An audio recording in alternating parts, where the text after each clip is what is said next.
Hello friends and welcome to patch 7.2. Let's get started with our MSQ run. Time to find out what the hell is up with Queen's Fiend this time around.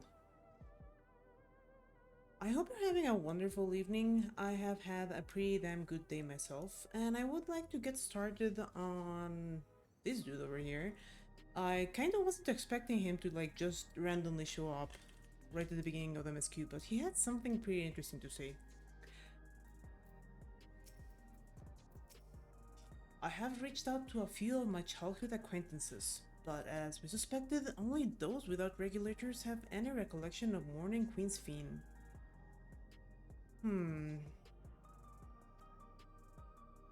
Always comes back to those damn regulators. On that note, I don't know how many of you found this out, but Square Enix actually is selling your very own regulator as merch these days. I'm not exactly sure what to think of that. You head into back room.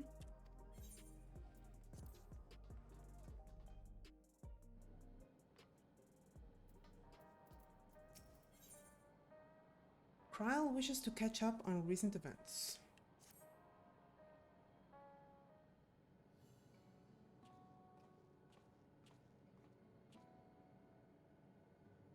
Ah, Talke, your timing could not have been better. If you have a moment, we have some things we'd like to share. Excellent. We'll just wait till Amachi. She should arrive shortly. Talke, glad to see you here too.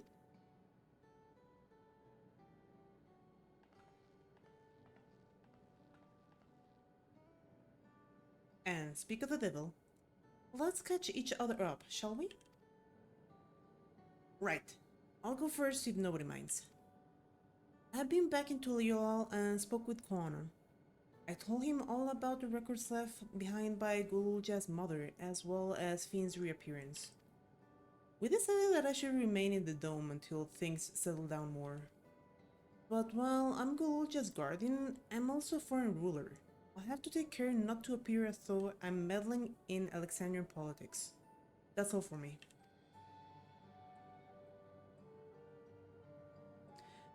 As for the rest of us, we've been keeping track of this news fiend. She has been making regular appearances before the people. And each time she does, she encourages them to become endless. Alas, much else about her remains a mystery, including why she's chosen to reveal herself now. On our end, we've confirmed that only those wearing regulators have their knowledge of Queen's Fiend's death altered. Someone must have tampered with the devices to remove any and all memories of the event. Though we haven't yet identified the perpetrator, given recent events, Sphene is a chief suspect. Many believe that the Queen of Reason is alive and well, and remember her funeral as a memorial for those lost in the attack. Needless to say, this has proven confusing for those with more accurate recollections. We'll carry on with our investigation. I'll head to Earth and Sky now and coordinate with our people there.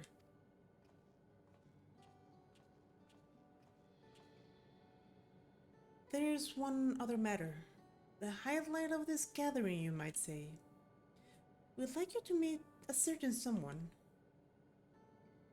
By all means, where is this person now? In the break room. She is unwell, and Yashtola and Alice have been tending to her. They'll be able to explain things. I want to see how she's doing, so I'll come too.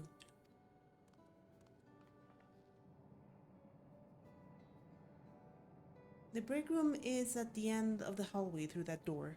You can go whenever you're ready.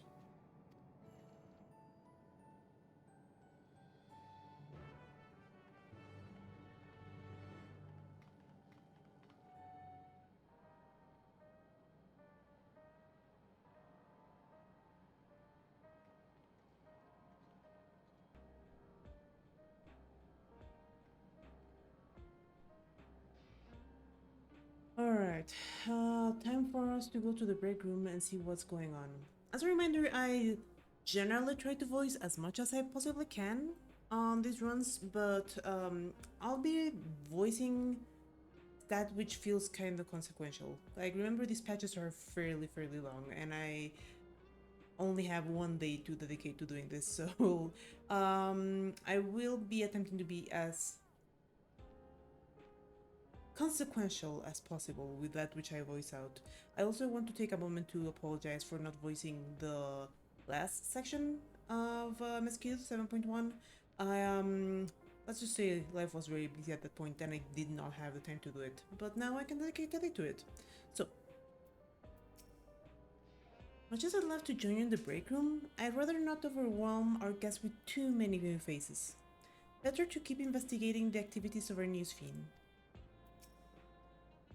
Offinod and Arenville have taken it upon themselves to attend to the people of Alexandria. While many are still struggling to deal with recent events, and they hope to make a difference by lending them a sympathetic ear. Oops. Skinning machines over there? Was it normal here?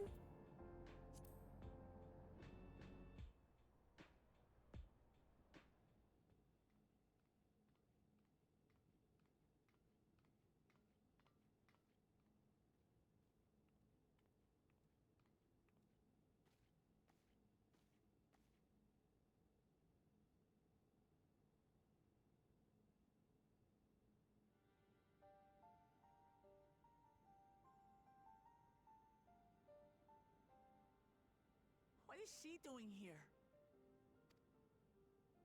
We just heard she was busy spreading talk of becoming endless among the Alexandrians. What's going on here? She is not who you think she is. Not the Queen of Reason, who has made a miraculous return, but an individual of flesh and blood, possessed of a soul.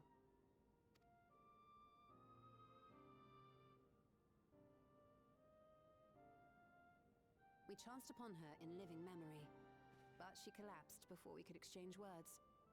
We decided to bring her here for now. Her body was suffused with lightning ether, which caused a debilitating paralysis. Ishtola reached out and informed me of her condition, and I came with a porksy as fast as I could. We're now waiting to see if the treatment was effective. Judging by her appearance, the circumstances of our encounter, and her extreme ethereal aspect, I am all but certain that she is the one from whom the Endless Sphene was created. The original Queen Sphene of Alexandria. What? But how can that be possible? The real Sphene died of illness 4 centuries ago. I died.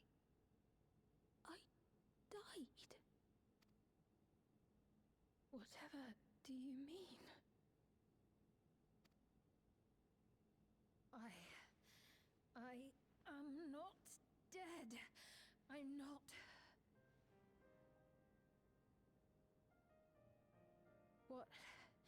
What is this place? Where is everyone? Otis and Zelenia? And who are you people?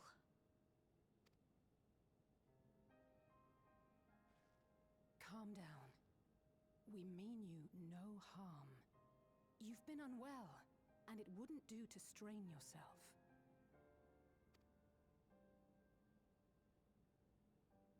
Please, help me. I don't understand any of this.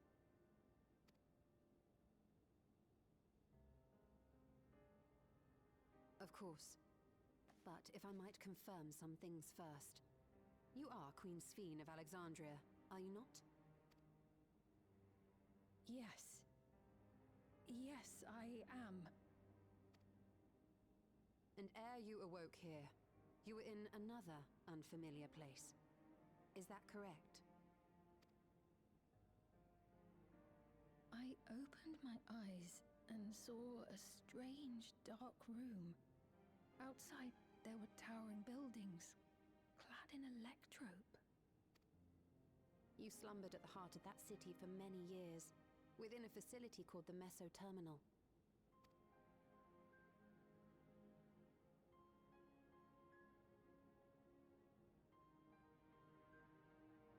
Many things have come to pass during that time, some of which you may find upsetting. Are you sure you wish to learn of them?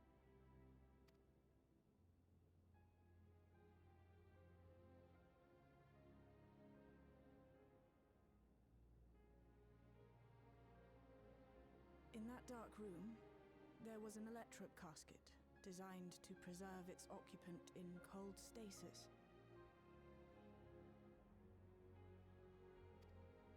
Until the terminal and its systems were recently shut down. That was where you were kept, in all likelihood.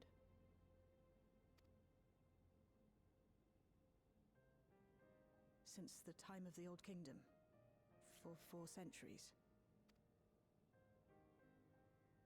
What? Do you speak true? I've been asleep for that long. 400 years.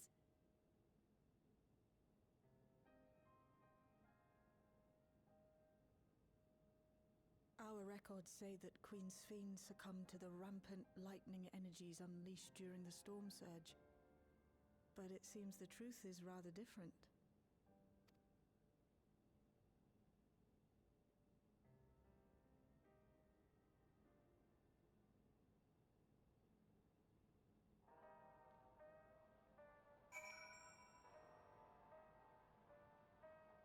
Well, I have to say, meeting a third Sphene was not in my bingo card for this patch. Alright, let's see what everybody thinks around here. What would Otis do if he were here? What can I do? The original Queen Sphene. We'll tell her what she wants to know. Then we'll decide what we need to do. We turned up her chamber when we searched the Meso Terminal. Safe to say none of us had anticipated this development. Treatment may have been effective, but the road ahead for her remains uncertain. To wake up alone in the distant future and seemingly by no choice of your own? You can hardly blame her for reacting as she did. I definitely wouldn't. I do not believe that you are lying. So please, tell me everything that has happened. Everything. Very well. But let us do so with care, lest we cause you undue strain. Now, while I should like more of us to assist, it isn't practical to gather everyone, so I will summon Grahatia and Crab for now.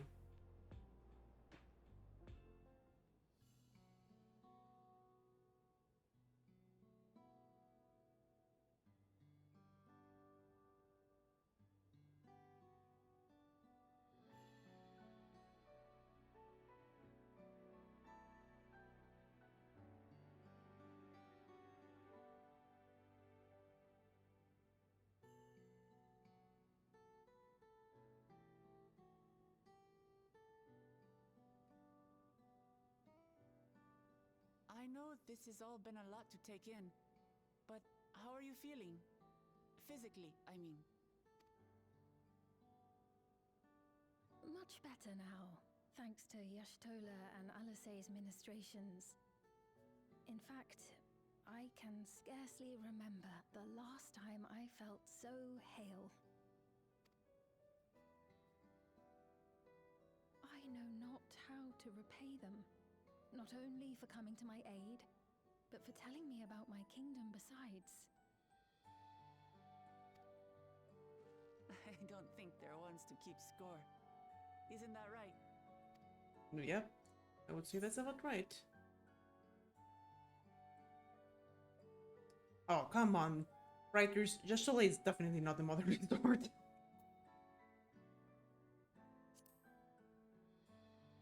Alexandria abandons those in need. She's known those two for a long time. You can trust in her judgment. Besides, you helped to prove that their treatment works here as well. With this success, they'll be able to help others in Alexandria who suffer from the same illness. Few things could make them happier. I see.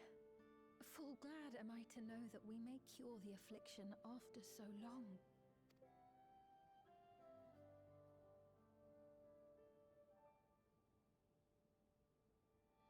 So very long.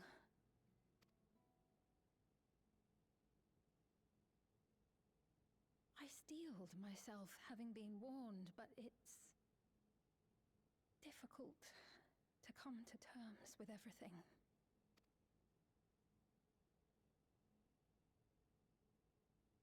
Sphene?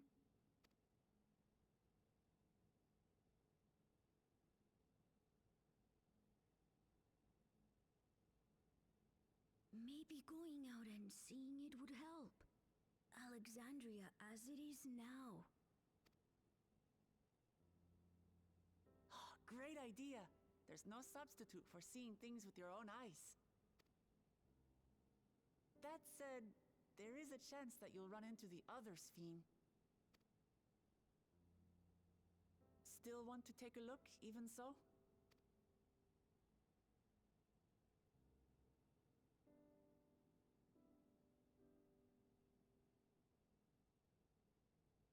It would be a lie to say I do not feel anxious, but I wish to walk among the people, to hear their voices and learn about their realm.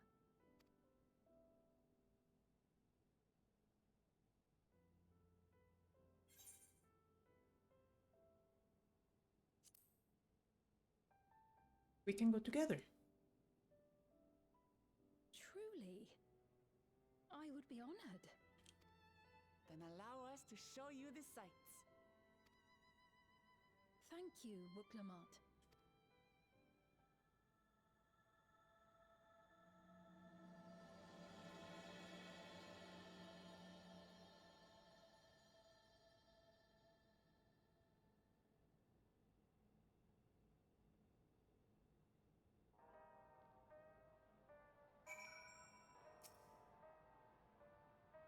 Thank you as well, Take, for your kindness. The Endless Sphene. You knew her, did you not? It may take time for both of us to come to terms with the situation, myself especially. But I recognize that I must. I may still be here, but the world I knew is gone.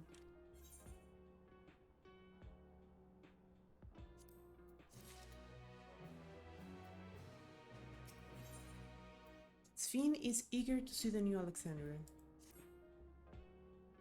Before heading out, I should put on more suitable attire.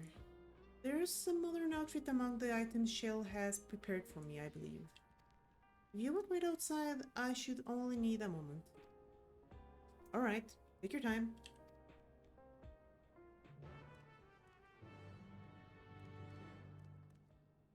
And off we go. Where the door? Okay, there we go.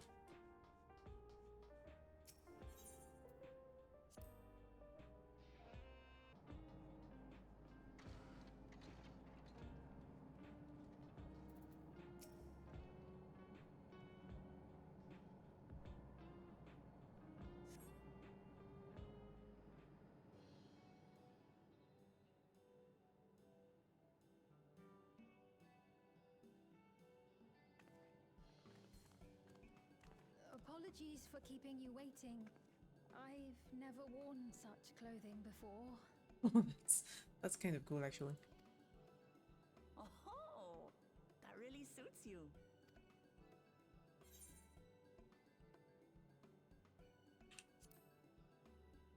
I agree with that.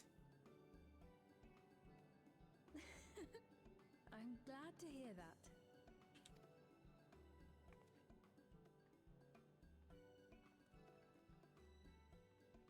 A moment before you head out. Circumstances being what they are, we thought it best to come up with a way to distinguish you from the other Sphenes, and We should probably settle on this now rather than later. I suppose it could get pretty confusing. First, we propose calling you simply Sphene. As for the former Queen of Reason, Endless Sphene should suffice. What about the new one who's been addressing the citizens? Despite being the spitting image of Endless Sphene, we know she's a different entity. So we were thinking of calling her a simulant, after imitation stones. I see. Well, they're definitely not the same. And that's as good a way as any to draw a distinction. But what do you think, Sphene? Is that all right with you? Rest assured, I have no objections. When I am in the city, however, I intend to keep both my face and name secret. For the people of today's Alexandria know only the Endless Sphene. We're sorry to subject you to such ignominy. No, I myself would rather not invite complications, so it is quite all right. Thank you for your concern, Shale. Let us be off then. I am in your capable hands. That you are. First, we'll head to the entrance of Solution 9. Good idea. We should start from scanning Port 9. I'll do my best to explain things.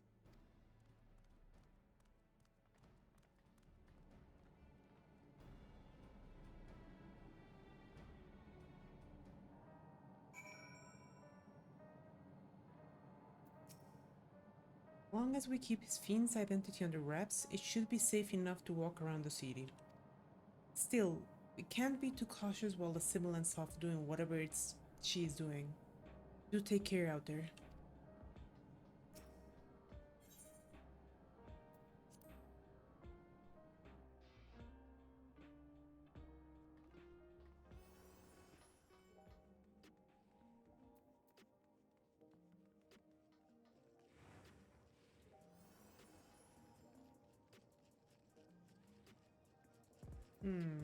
Port 9.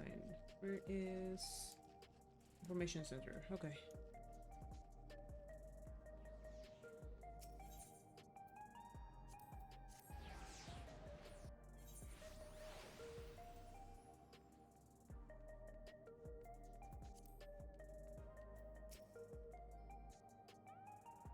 That lady wants to talk with Lamachi, so while they're busy, I'll tell you about what we can see from here. Is there any place that interests you? There are so very many, I can't decide where to begin. Then why don't we let Talca choose? The following event cannot be skipped, of course.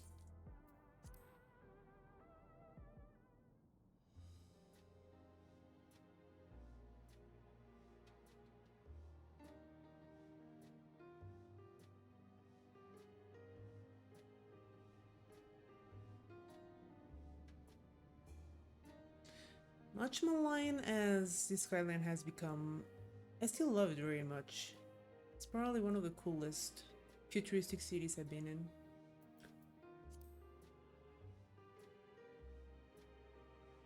There are lots of different shops at the Nexus Arcade, selling everything you need. It's always full of people out doing their shopping. The Endless Fiend gave Talke and Lamachi a tour of the place. I remember watching them from a distance. The castle town I knew had a main thoroughfare that was lined with shops. Whenever I visited, the citizens would come and speak with me about matters great and small. Just like that lady is doing now with Wuklamat.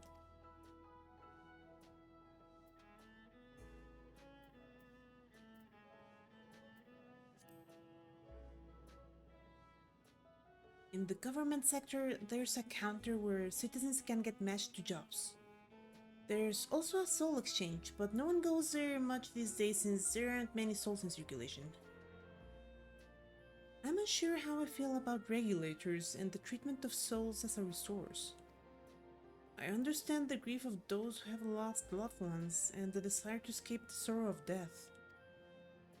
But even so, I would never wish to forget.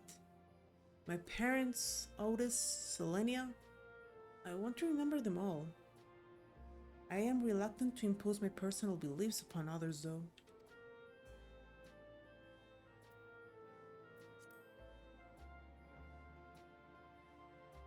If you attune to Layload 9, Node 9, you can teleport back here anytime you want. You can also use it to teleport to other locations in Solution 9. It makes it easy to get around. That's the mode of travel that utilizes ether current, yes? We had the same in my time, but when the storm surge broke out, such nodes were sealed off to prevent enemy use. And after the war, the etheric balance across the entire world had collapsed.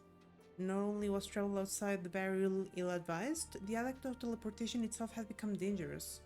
We had to abandon the nodes altogether.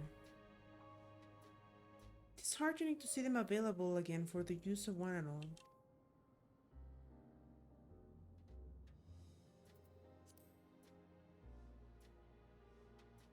The lady talking to Lamachi just came back from Tulayolal. It was her first time since being trapped in the barrier 30 years ago. She has family in Alexandria now, so she had to return. But the train made it safe and easy for her to make the journey, and it's all thanks to everyone's hard work. There once was a railroad connecting Alexandria and neighboring Limblum, but operations were suspended when relationships deteriorated. Eventually, the tracks were removed entirely. To see that a railroad now connects us to our new neighbors is gratifying. Especially considering that our history began with war, with Alexandria as the aggressor. In continuing to strive for peace, Tuliyolal's leaders have shown great magnanimity, and I can't help but be moved.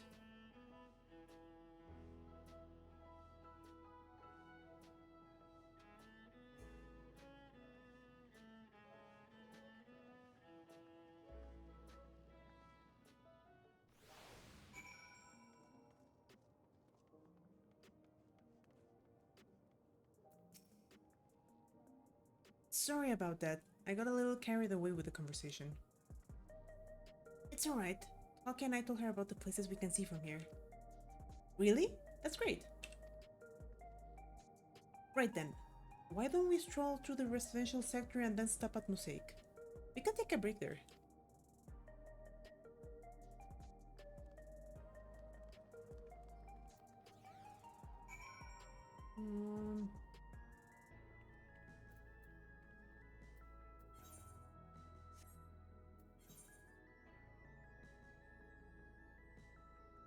Alright, let's head to the next arcade.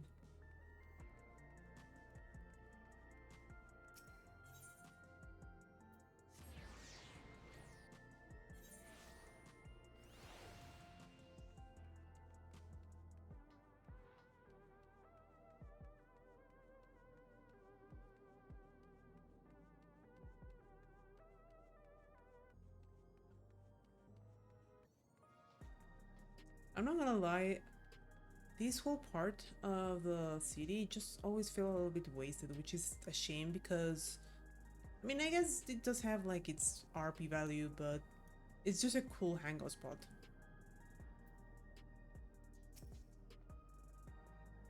We've been walking for a while, so let's rest our feet, eh? Drinks are on me. Sven, Talke, the two of you go ahead and order first.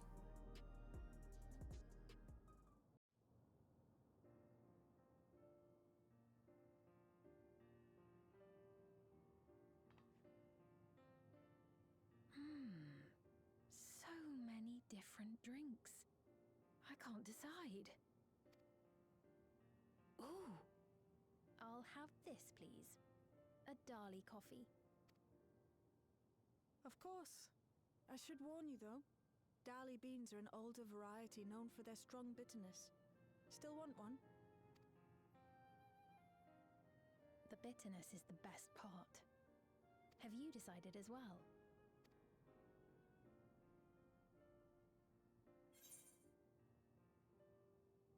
You know what? That actually sounds great.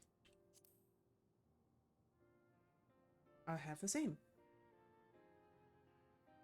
2 Dali coffees then. The beans make for dark roasts that are quite aromatic.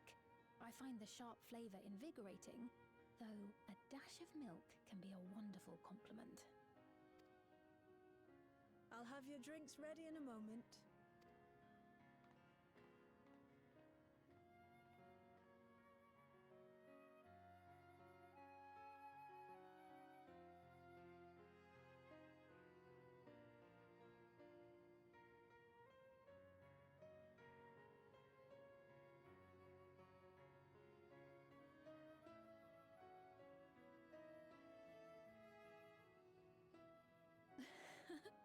They're certainly well liked. It's a wonderful feeling, spending time with the people.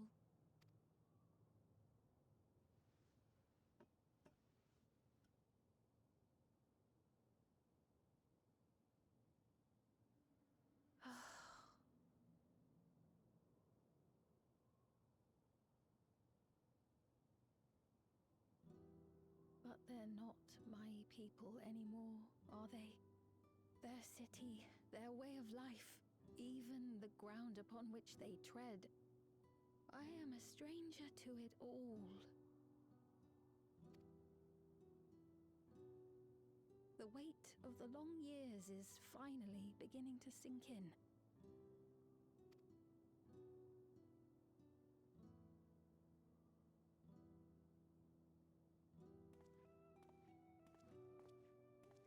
Your Majesty, is that you? Well, I'm sorry to disappoint, but I am not Queen Sphene, though I'm often told we look alike.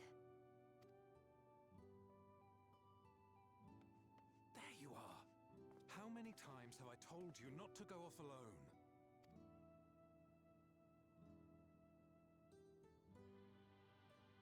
I'm sorry he bothered you, Mom. Come now, we're going home.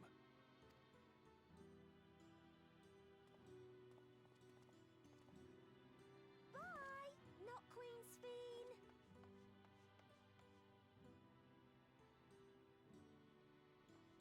I do not know that boy, nor does he know me. No one does. Another harsh reminder that I have no place here.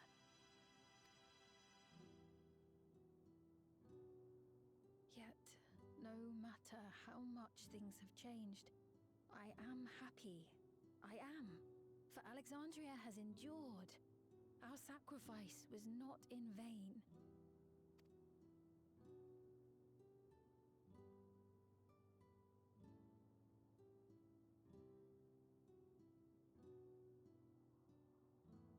Even so, I cannot help but feel lonely.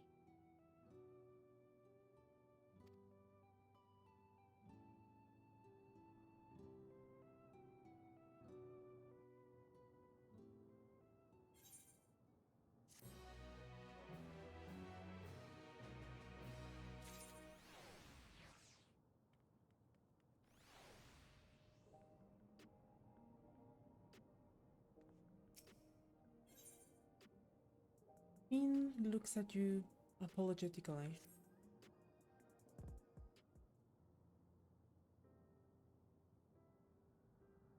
Forgive me, I didn't mean to darken the mood. Still, I feel better for having shared my feelings with you. Thank you.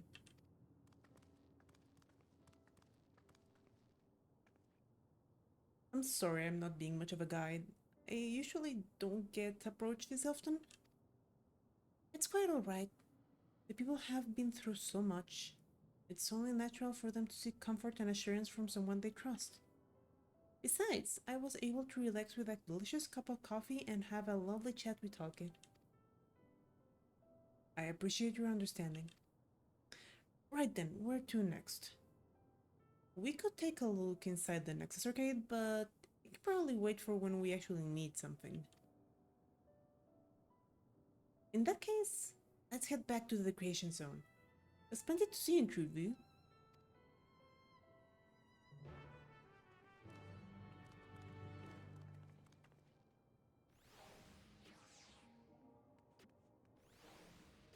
Oh, I haven't tried the new sprint. Let's see.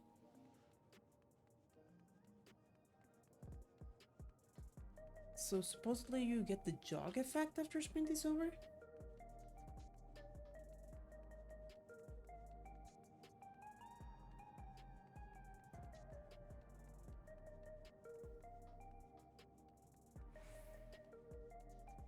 Interesting. And that's permanent. That's kind of cool.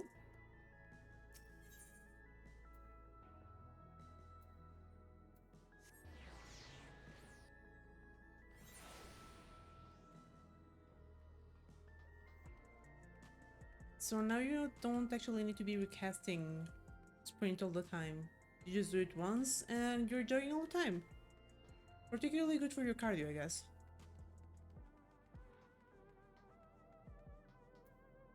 What? What's going on?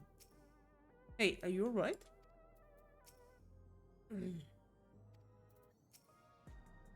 He was this way when we arrived. He looks pale. You need to find a place for him to rest. Thank you. I was on my way to attend some business when the memory of being killed here came floating back. The danger has passed, I know, but the terror lingers. For all the comfort I offer others in my work, I can't seem to comfort myself.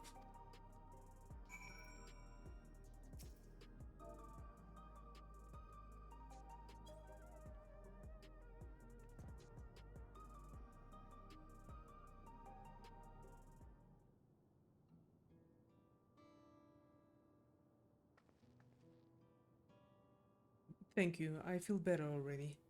Your encouragement was exactly what I needed.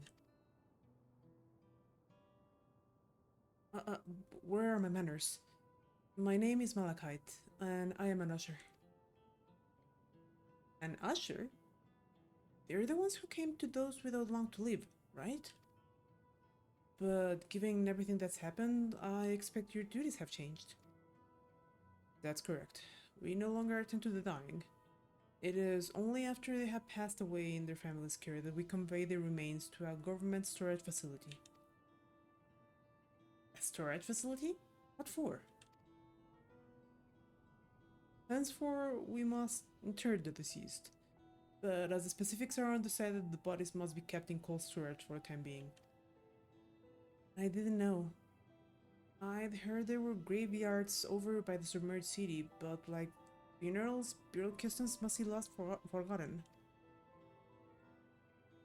Did you have usher duties? If so, we could help. I'm not actually here in an official capacity, so I am loath to trouble you further. But since you asked, I shall explain why I've come. I've taken to delivering the personal effects of the departed to their families. Even though their memories have been entrusted to the cloud, I still remember where they once lived. The rule was to dispose of any belongings. To do anything else was strictly forbidden.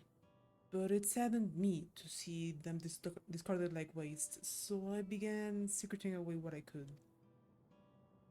Of course, I understand that not everyone shares my sentiments, and I leave it to the families to decide what to do with these items. Some accept my deliveries, others reject them. Whether I'm doing the right thing, I cannot say, but I feel the families should be given the choice. Oh, they didn't have it before then. It's important to think about what people leave to us. I want to help. Do you want to help too, Take?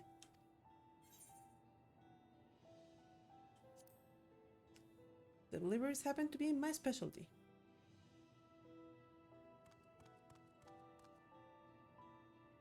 I'm truly grateful. Now, there are 4 items to be delivered here in the Recreation Zone. I'll leave them in your care.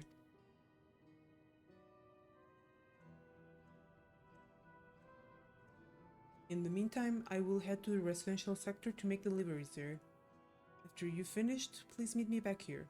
I would like to know the family's reaction.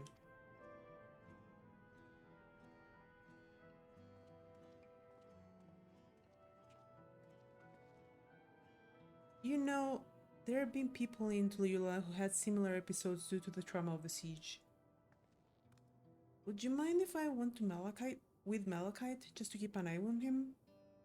Only if you can handle those deliveries without me, of course. It's fine, it's fine. I'm sure he'll be happy for the company.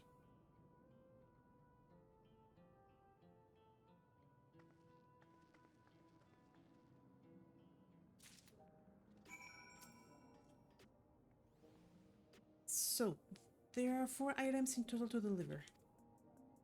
Right, 3 for people in Trueview and 1 for someone over by the Neon Stein. Let's visit them in that order.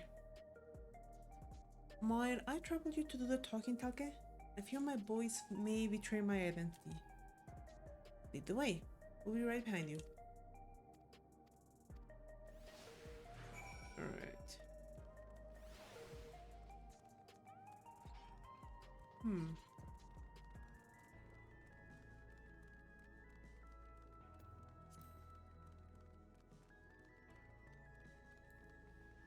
Oh my god, I have it.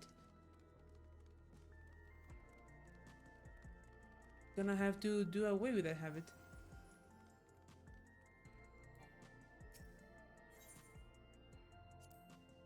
The way the buildings are all in a row reminds me of the old castle town. Lively as it is here, I can see why Oblivion can blend in. The people around Trueview seem scary at first, but most of them are really kind. When I see someone passed out in the street now, I'll worry if they'll be alright.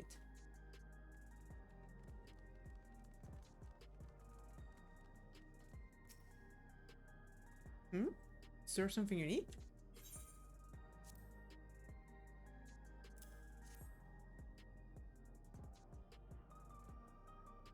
Ah, so Malachi sent you. He was very considerate. When he offered to bring me the keepsake, he stressed that I didn't have to accept it if I felt uncomfortable. I see why some would say no, but I couldn't do that.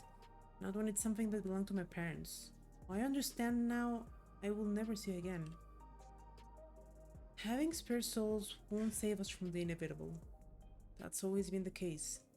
But now I find myself wondering about this and that, like how much longer can I afford to muck around with my brothers? But I won't bore you with my ramblings. Thank you for bringing me the keepsake, and give my regards to Malachite.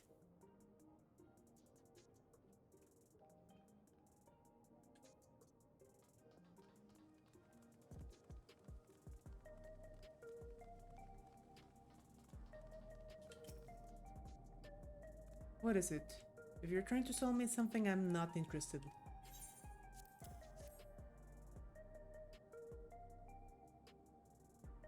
Oh, you brought the keepsake. Thank you, I've been looking forward to this, hoping that it might help me remember, but not such luck it seems. The owner is dead, and they'll never become one of these endless Queen's Fiends tells about.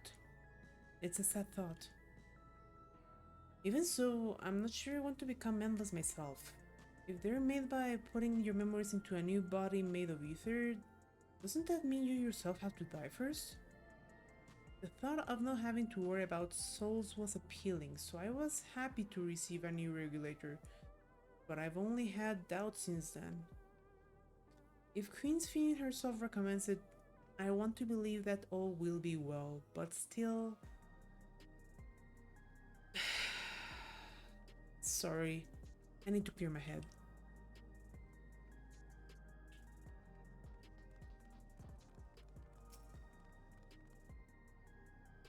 Oh, hello. Do I know you?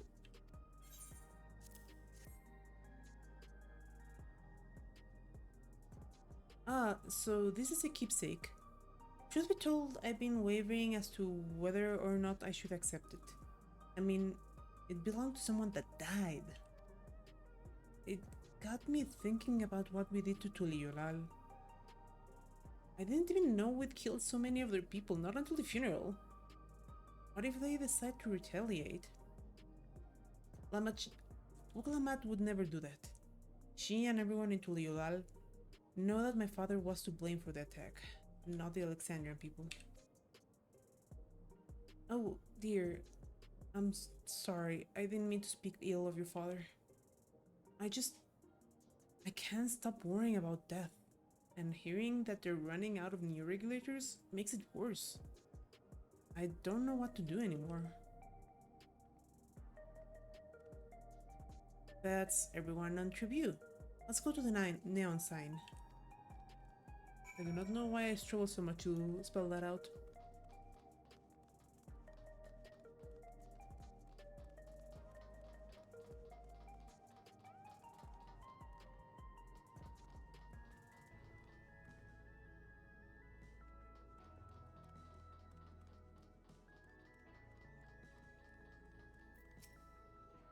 Hmm? Are you talking to me?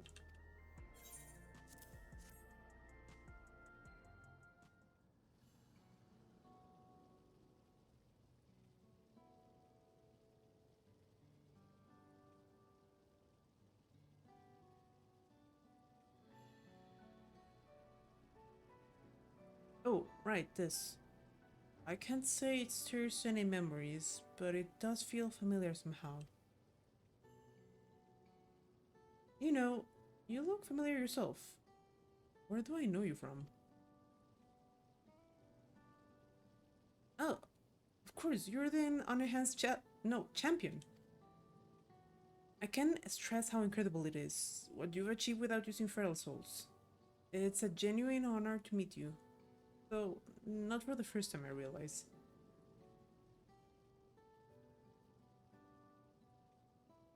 It was at the infusion station in the government sector, and it wasn't my finest moment, as you might recall.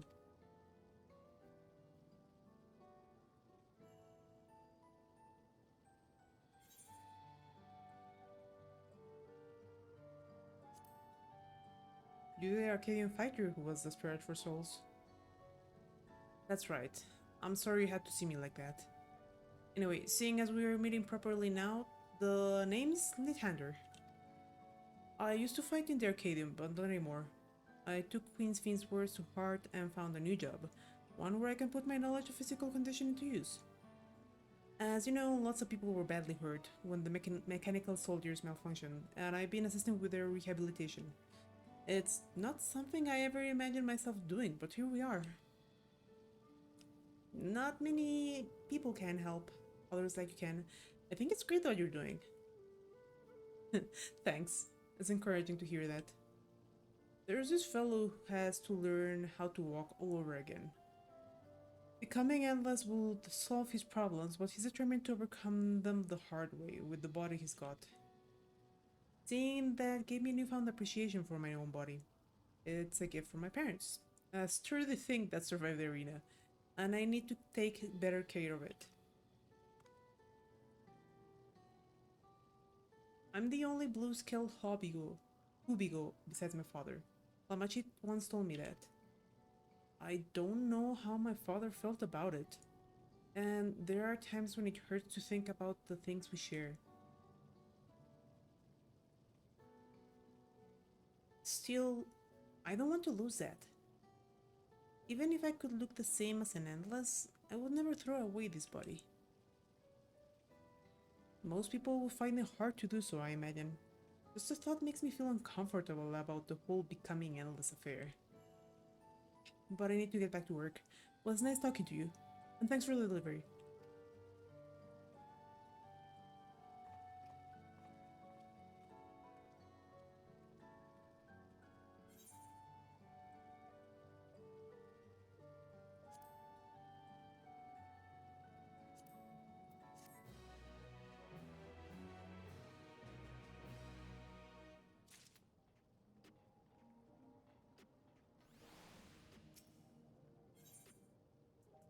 Bean is eager to tell Malachite of your success. I believe that takes care of the deliveries. Thank you for taking charge, Take. From what I've seen and heard, it's plain that the people held their queen in high regard, and the simulant has exploited their love and admiration to win over so very many. Come, let's report to Malachite.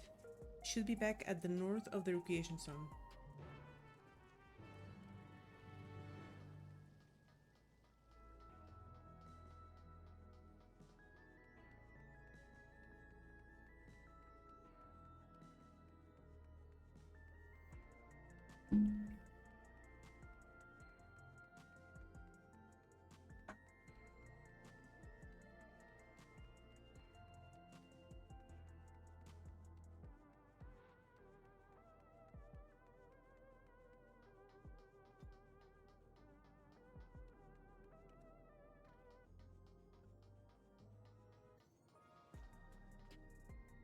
Were those always there?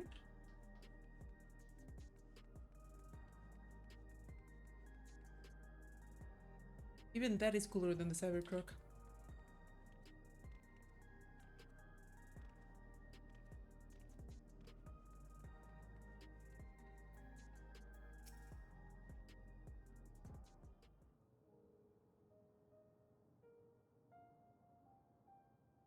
Thank you for your assistance. With this, every delivery I had planned for today is accounted for. The reactions I received were mixed. While some were glad, others decided they didn't want the items after all. How was your experience? Everyone accepted their items, but they all felt differently about them.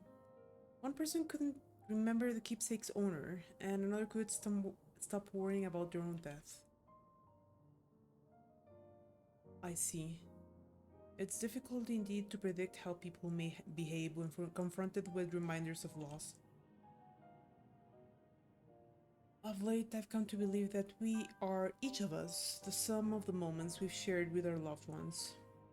And when they passed away, and we lost our memories of these people, we lost a part of ourselves. It's a thought that saddens me to no end. If our memories of the departed are no longer to be entrusted to the cloud, I wish that those already taken could be returned to us.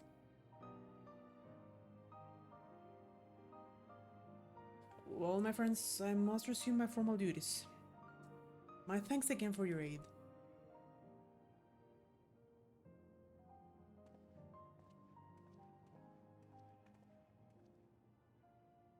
Malachi speaks true.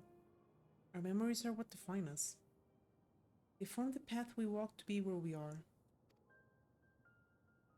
My endless self, I expect, was much alike to me in the beginning, but I cannot become like her no more that she could become like me.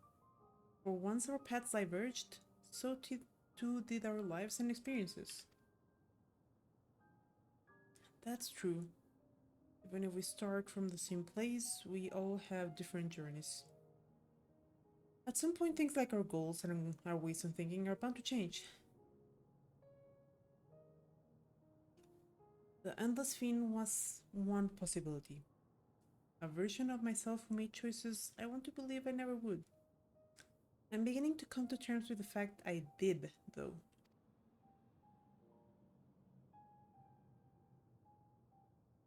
Huh? Is that...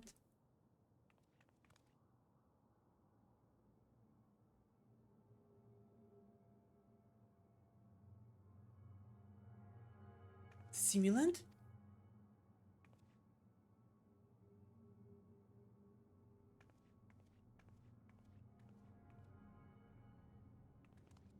She was looking straight at us.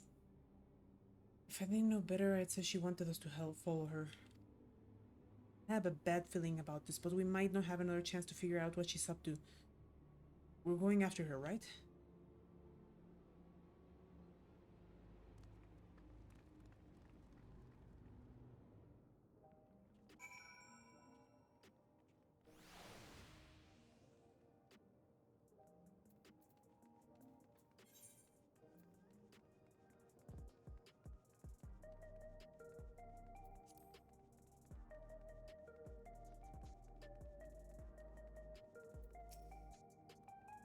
The simulant headed into the street over there. The neon sign is that way. Let's hurry.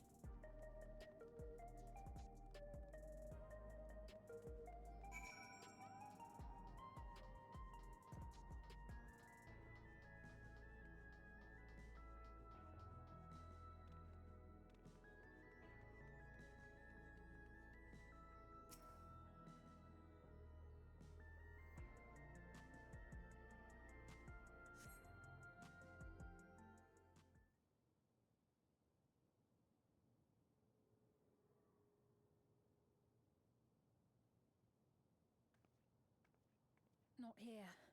Let's press on, if only a little further.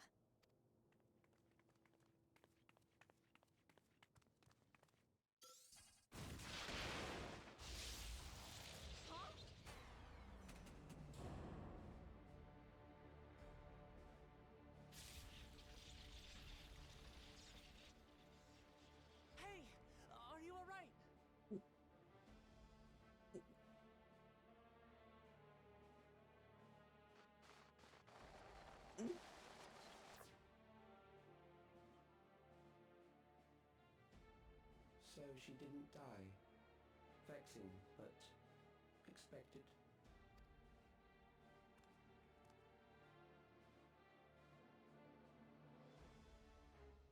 That was about the strongest bolt we can produce within Everkeep. What now? We obtain more precise measurements. Narrow the range of variables to avoid unnecessary trial and error. That is the most expeditious course of action.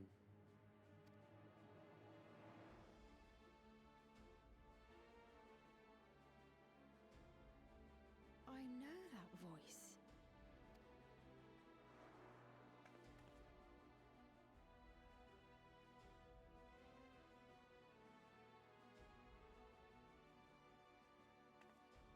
You there! Yes, you! We have important business with you.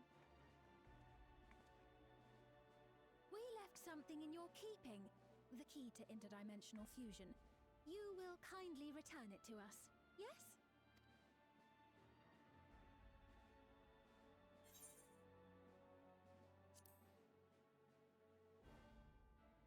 No, you're alive. Is that so? What a shame. If I had the key, I wouldn't need to be cruel and turn away so many people. Far more than 5,000 could become endless and know eternal happiness. What? You mean to steal ether from other worlds again?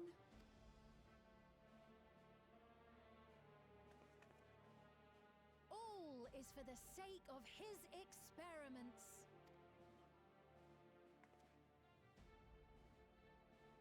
Twas for that reason, you know, that the previous me created the Endless. I pity her. She was forced to attempt the impossible, to turn every soul who dies into an Endless, even though there's no end to them. Admittedly, that was part of the plan. Her desperation would drive her to claim the key and use it.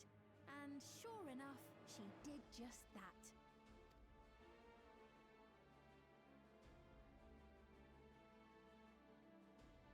I know you had a soft spot for her, Lamachi.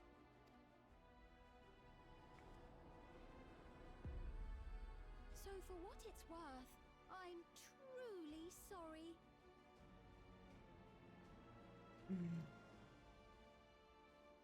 Alas, we are naught more than pawns, pieces in his grand design.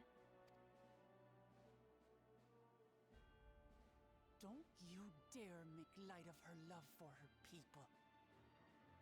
Don't you dare! Strike me down if you wish. I shall be made anew.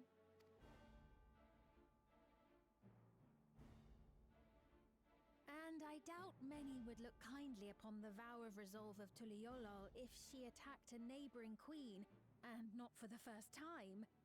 Would you be willing to accept the repercussions? Damn you!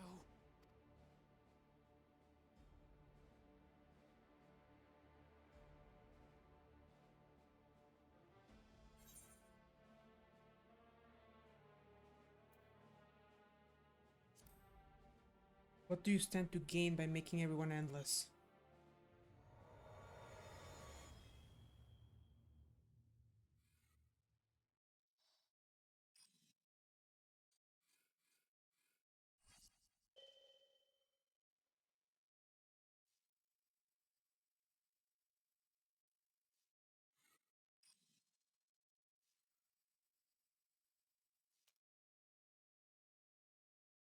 You're speaking to me.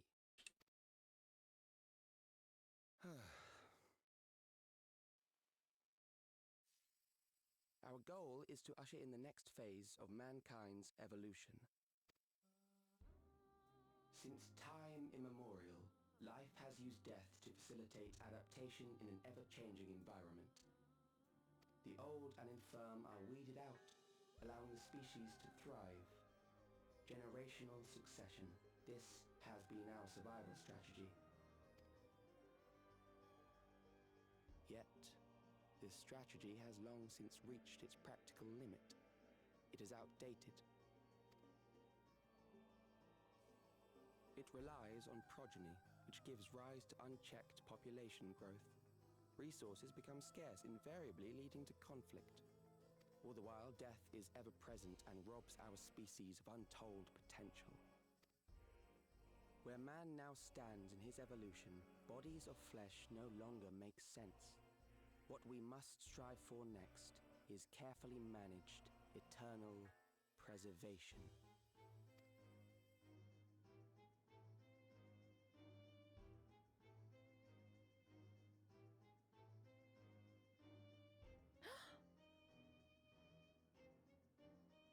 Calyx! You're Calyx, aren't you? You know him?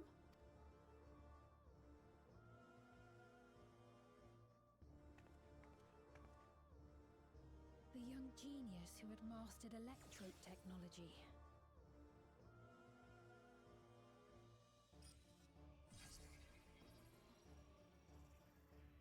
He founded the scientific collective known as Preservation and devoted himself to developing a cure for the paralysis which plagued our people.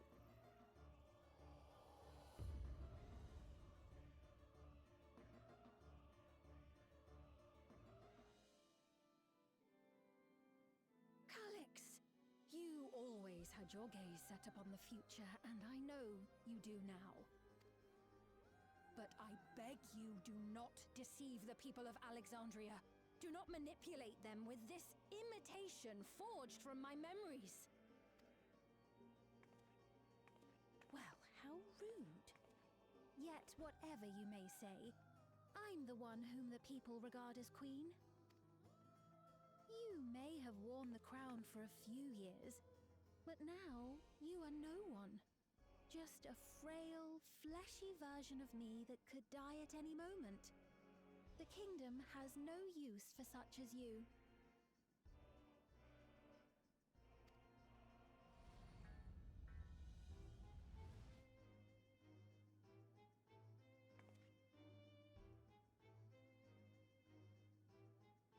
Our demand is simple. Surrender the key. Refusal will necessitate consequences.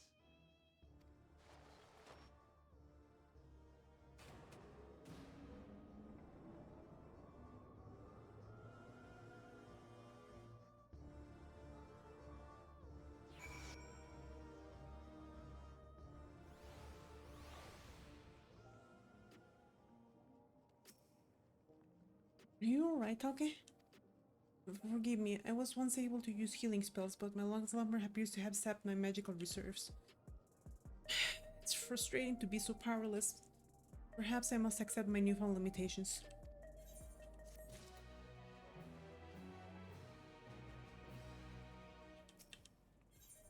Sphene has a pained look in her eyes.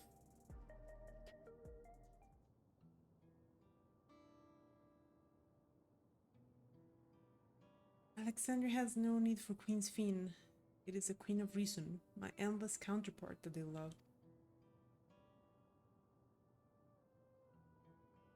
And although it is a hard truth to accept, it is nevertheless truth. I must find a new way to serve. You're not alone, and together we can get through anything. Well said. And it just so happens that there's something that only you can do right this moment. Let's start with Calyx. What can you tell us about him? He was a prodigy who specialized in the field of electrope and made his mark during the Storm Surge.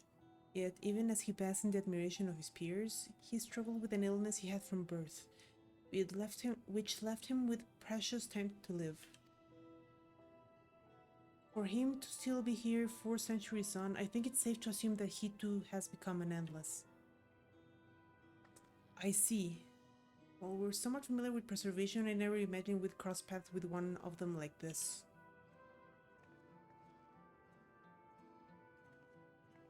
You know about preservation?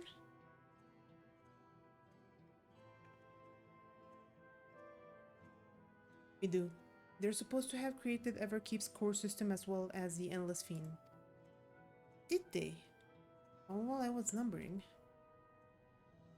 The members of Oblivion have spent a lot of time in investigation preservation. We should head back to the back room and tell them what's happened.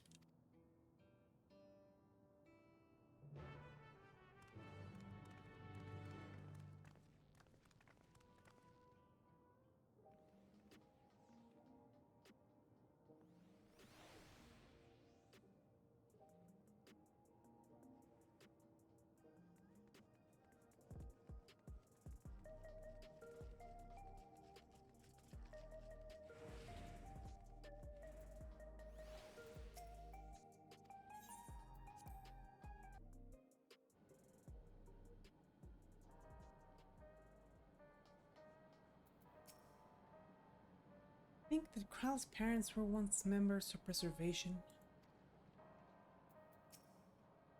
We heard about the ambush. You seem to have weathered it well, but try to avoid straining yourself, do you hear me?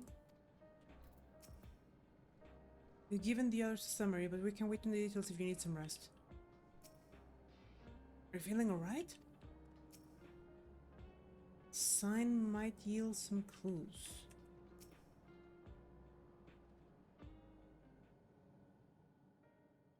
We've heard what happened.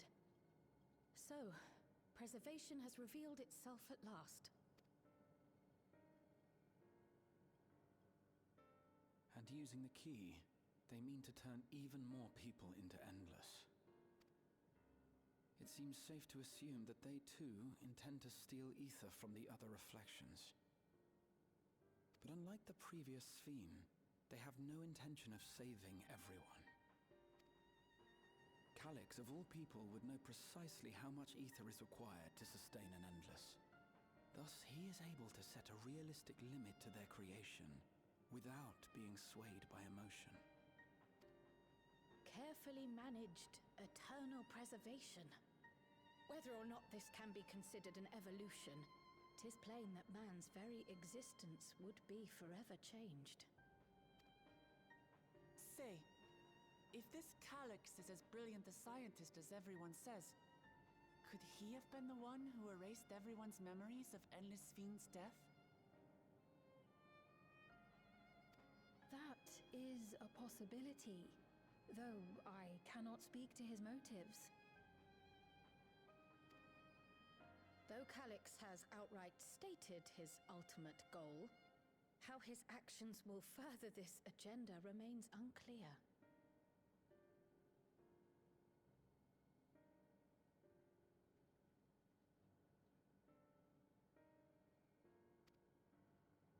That said, we have seen how anxiety towards death continues to spread amongst Alexandrians. Everyone is afraid of death. We try to put it out of our minds, and I do not blame the people for feeling as they do.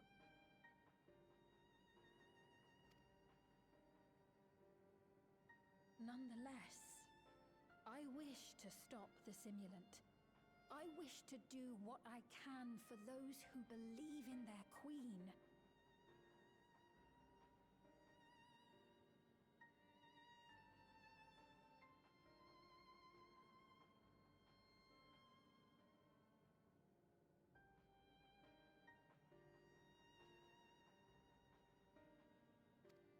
Although I wear no crown, were I to forsake the people, then I would truly have no place here.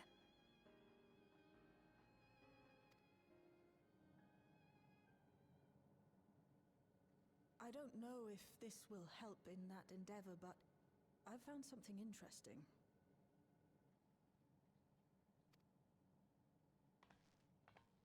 When I analyzed the sign that Calyx appeared on, I was able to determine the source of transmission. I traced it back to a terminal used only by Preservation, located in the Foundation sector. Foundation sector? That came up in my mother's records, didn't it? It's where the old castle was hidden.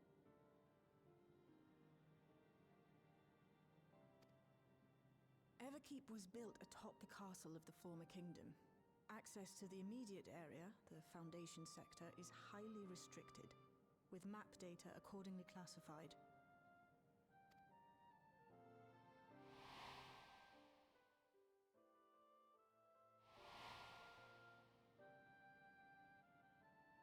The old castle is inside this tower. It's an ideal place for preservation to conceal a terminal, I must say. Having existed since the storm surge, they would be familiar with the castle's layout.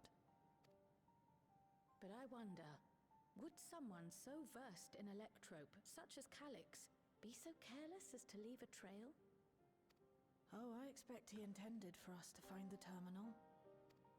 It may be a trap, but it's our only lead. What do you think, my friend?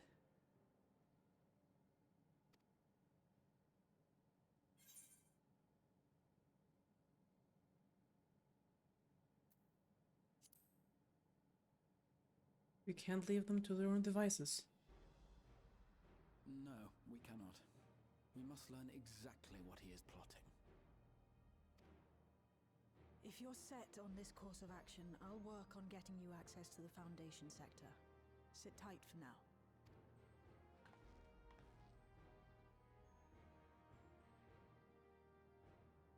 Please, let me come with you. I may not possess any special skills, but I know the castle better than any. So please.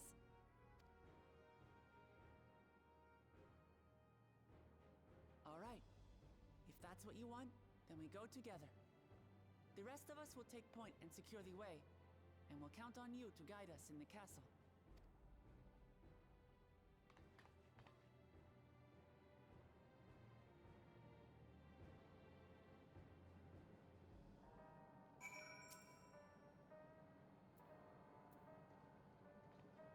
Thank you for allowing me to accompany you. It may take some time for me to find my place in this new Alexandria, but I will. Slowly but surely.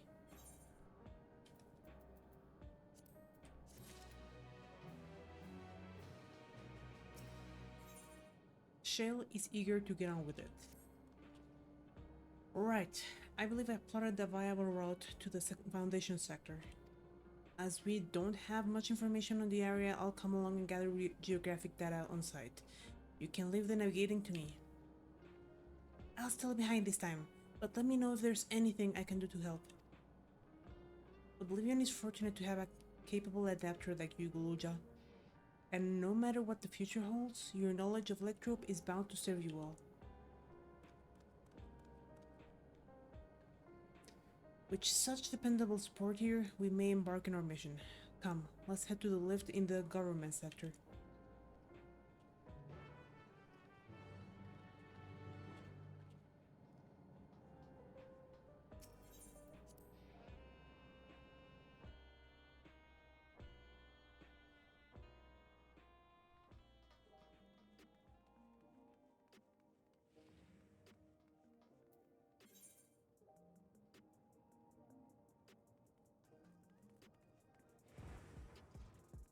Alright, let's head on to the government sector.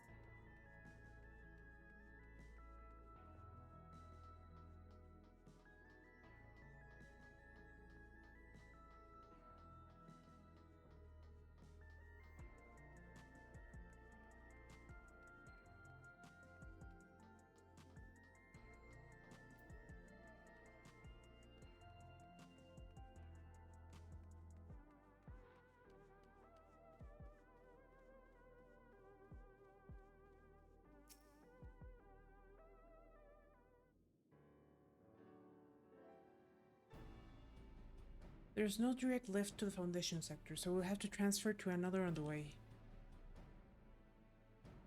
If we take the wrong lift, we'll end up in the wrong sector, so be sure to follow her instructions.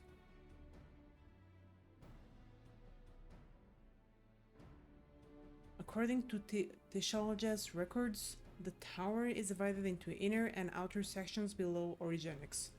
The castle is at the heart of the inner section.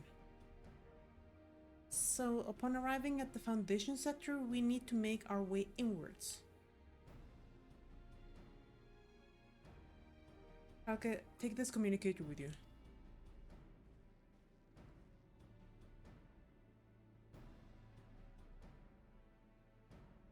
It's been modified to track your coordinates, so I'll be guiding you as I collect data.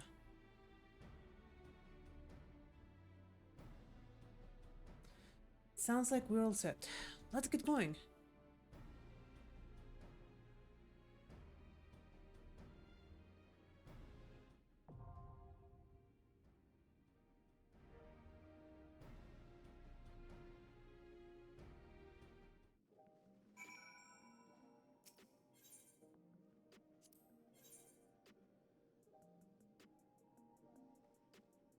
Right.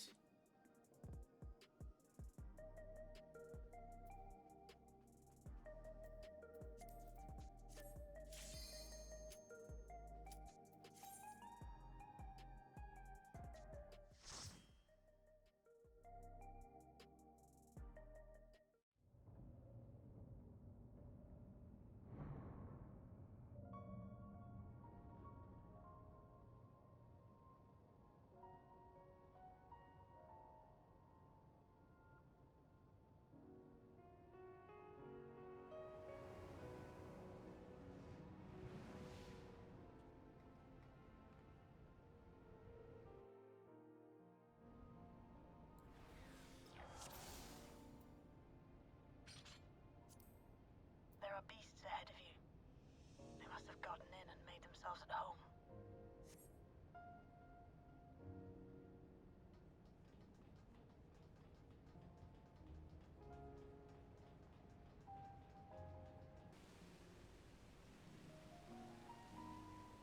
I'm detecting something big.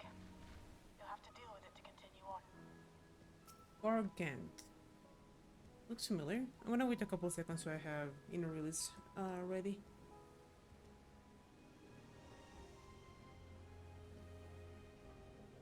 Alright.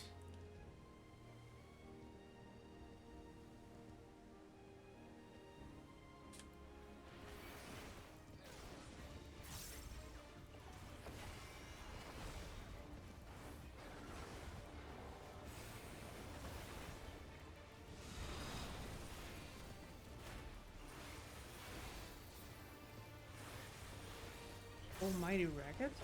Oh. Interesting.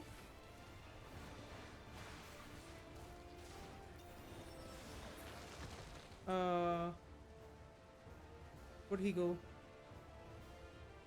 Where'd he go?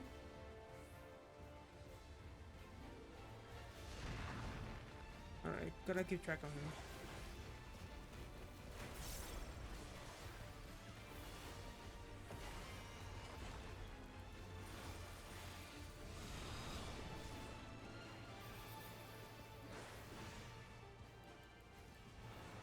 Oh.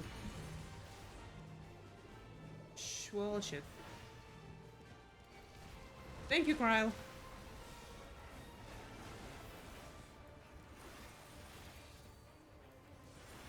Third song. Just the beginning. What on? Okay. Looking. Looking.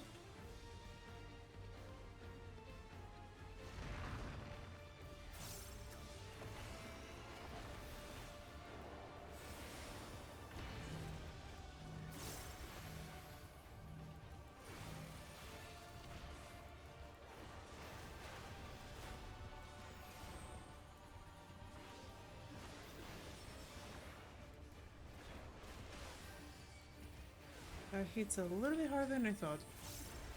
Maybe the other mid takes time.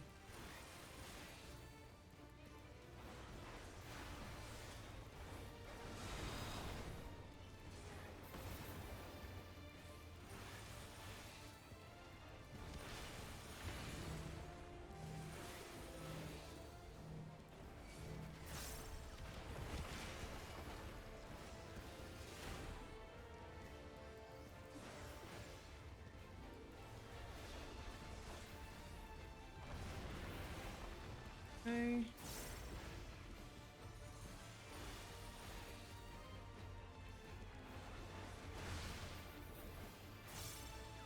Oh, fuck!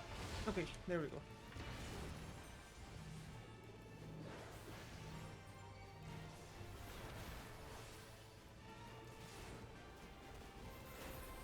That wasn't too bad. Good work. Now, proceed to the access hatch and head inside.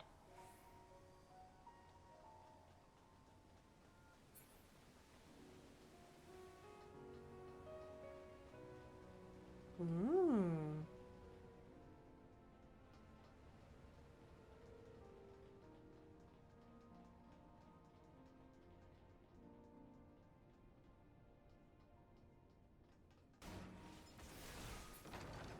So, you have come. Let us measure your strength.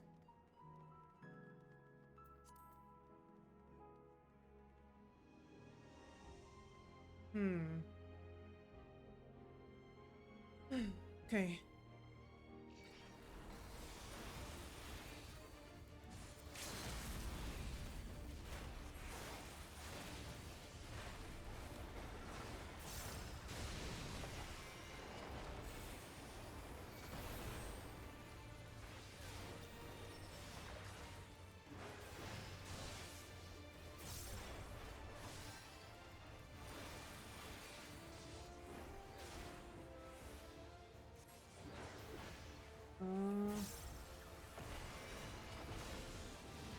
Oh, what?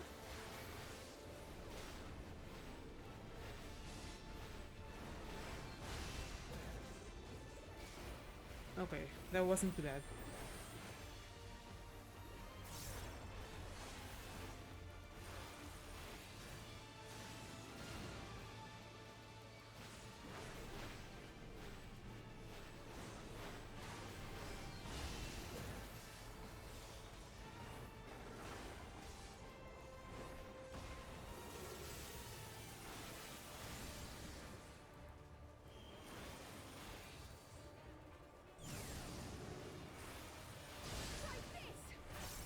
Just the beginning.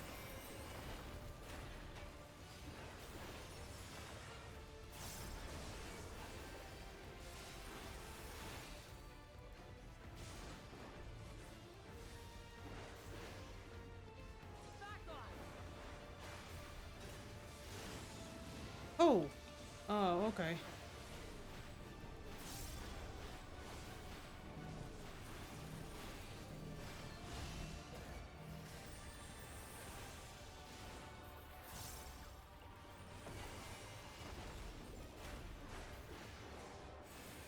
Basically, just follow the pattern.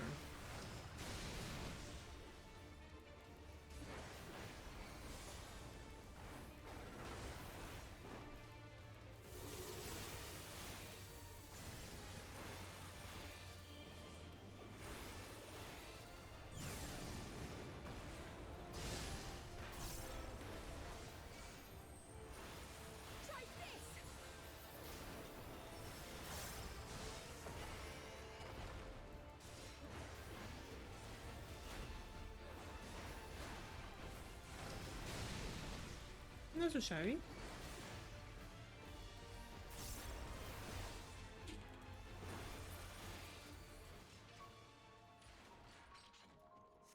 That was hardly a challenge, I see. You will show me more. I bid you press on.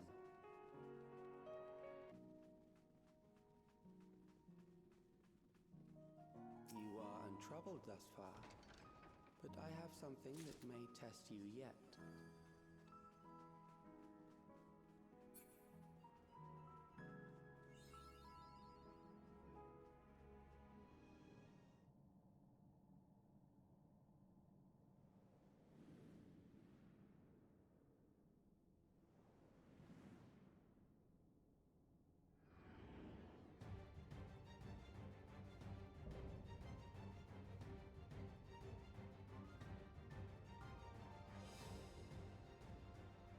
We still lack sufficient data.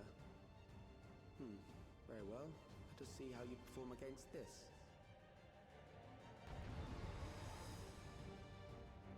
This being a coffin? What on earth is that? Okay. This machine has long guarded these crumbling halls.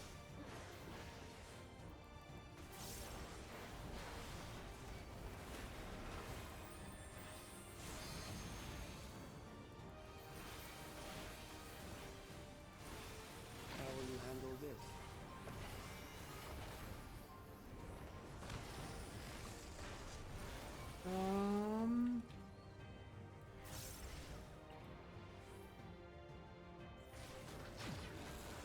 Oh, okay.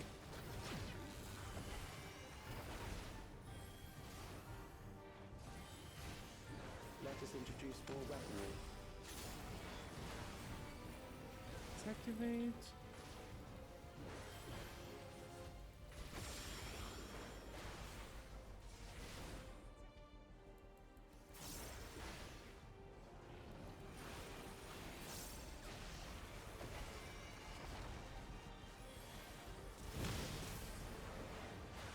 I got a bit spoopy. Let us see what this yields.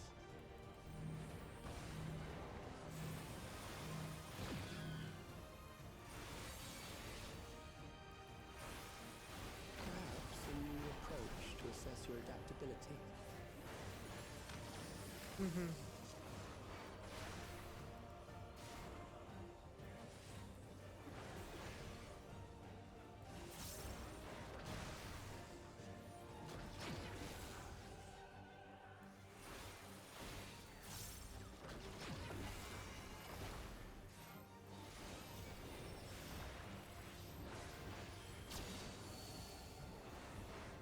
Still alive. How unfortunate. Allow me.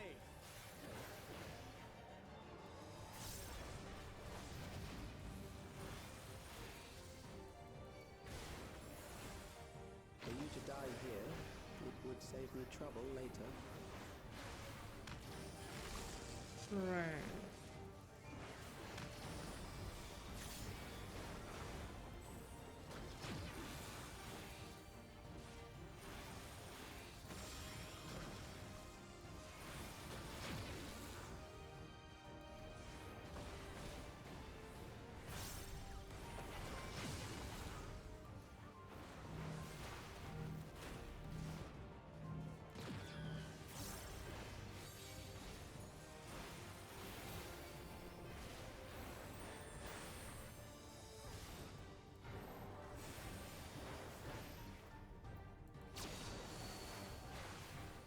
I'm beginning to understand how you were able to defeat Queen Eternal.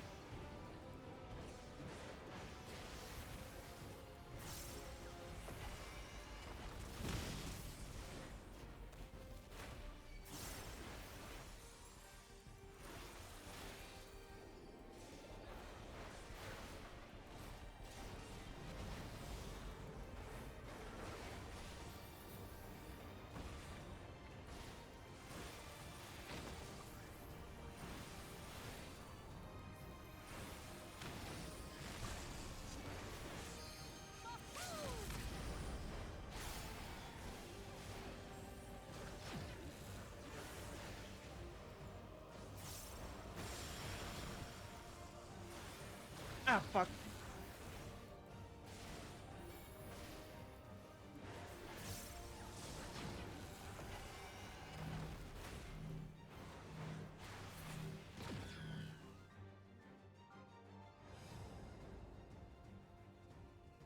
That will do. We have enough to proceed with an analysis.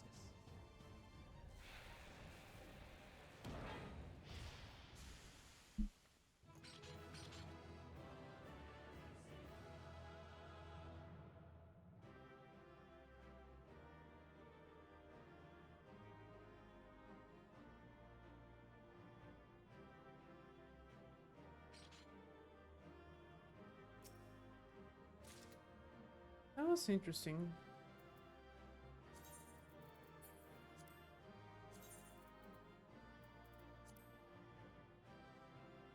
That code is actually pretty cool. Not diable, of course, but... Alright.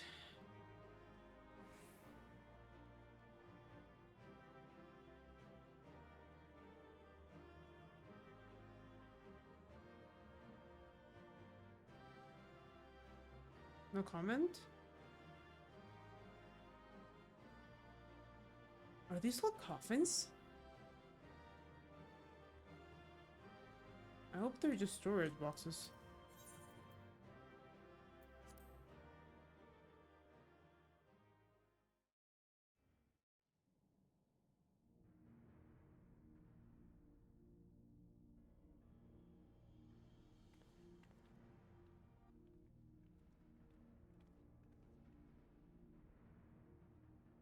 Calix was measuring our strength. Is that why he contrived to lead us here? It looks like we've cleared away the machines and beasts. But who knows what else he might have in store. From here on out, Sveen and Shale will move with us. Let's find that terminal, but stay alert for more threats.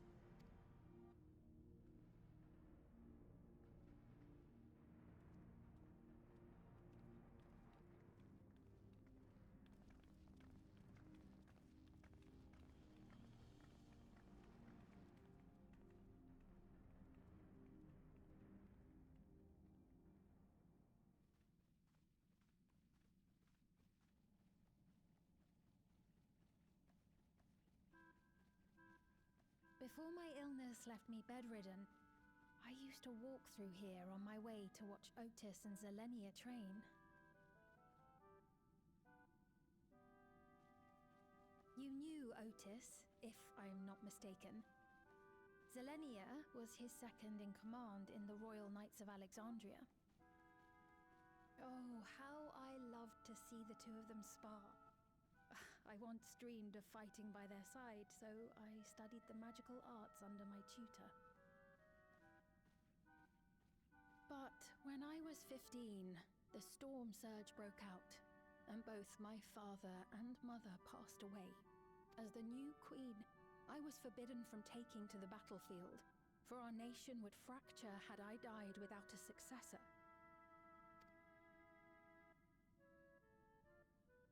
Though in the end I could barely move, I regret that I didn't go out there and fight. At least while I still could. My endless self lamented not being able to protect the realm with benevolence. 'Tis a feeling to which I can relate. Sveen. Ah, forgive me. 'Twas not my intent to darken the mood. Come, let us press on.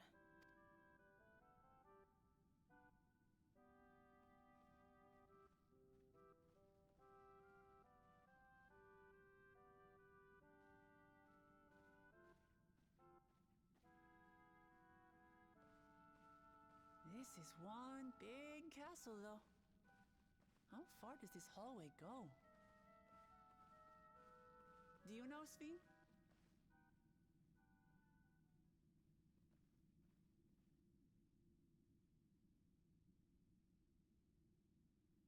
What?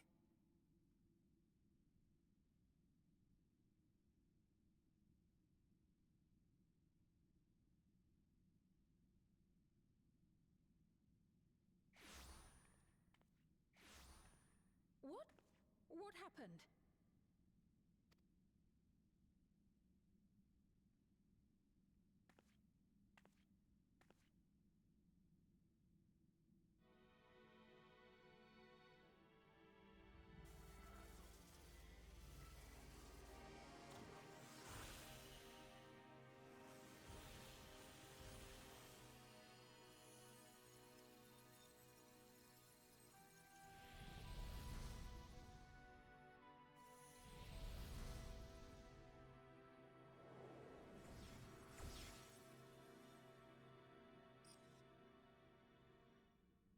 Oh, it seems our guest brought company. So this was your doing? It was. We installed a teleporter that is triggered by the presence of the key, see? I'm afraid etheric transmissions cannot penetrate the walls of the throne room. It will take your friends a good while to find you. I confess the Valia Pira did not suffice to assess your capabilities. So I shall try something else.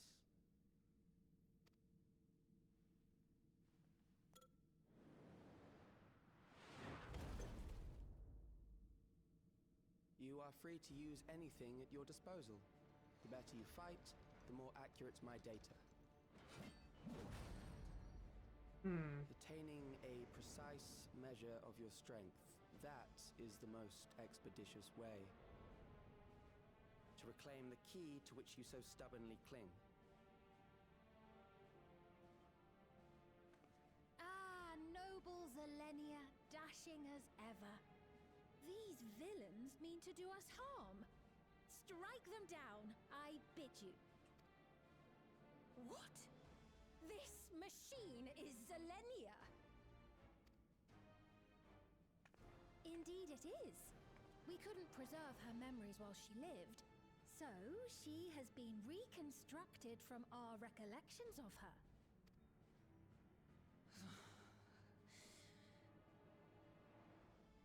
The endless me being created in answer to the earnest desires of Alexandrians. That I can accept. But to twist the memories of those I held dear and treat them as playthings. This disgrace I cannot abide!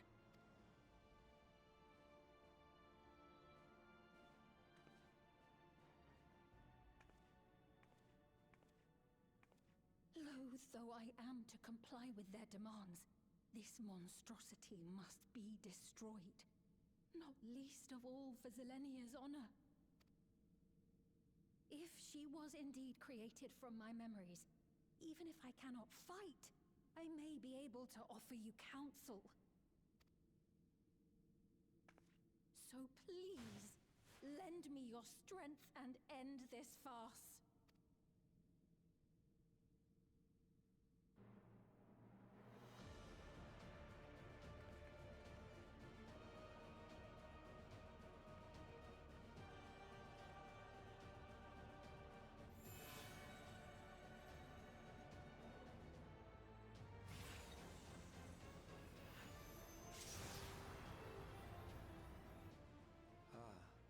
There it is.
Zelenia Triantaphili, Royal Knight of Alexandria, and sworn blade of Her Majesty the Queen.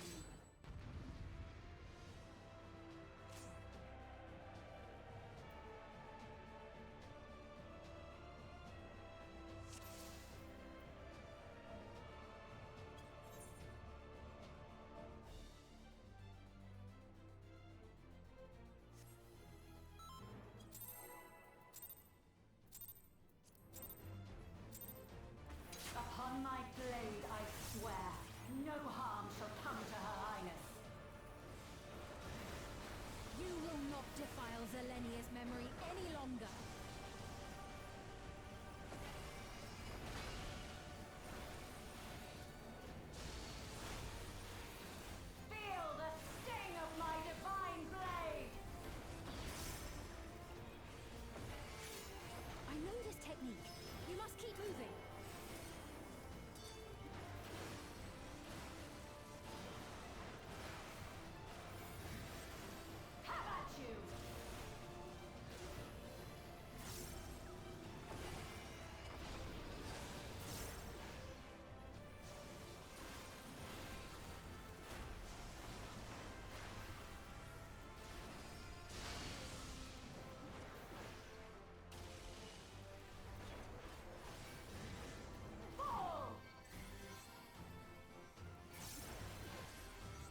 should be recreated so faithfully.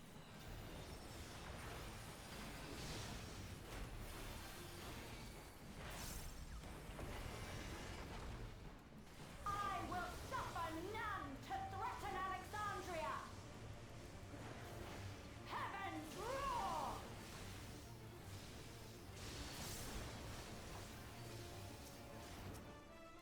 Fall!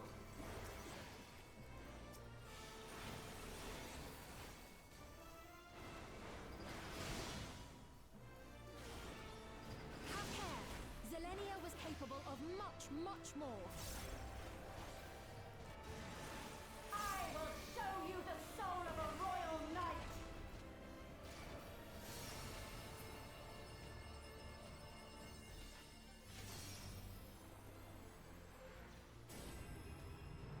For the honor and glory of Alexandria, I strike!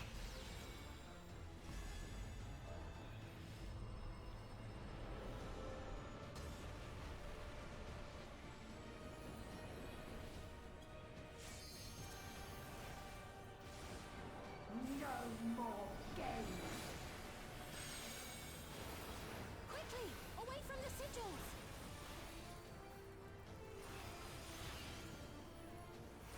The sigils channel magic. Be on your guard!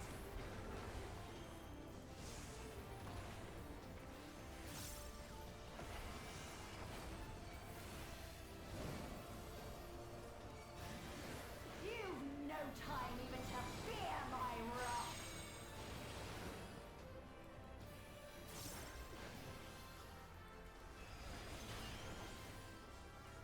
You must brace for blade and magic both. Have at you!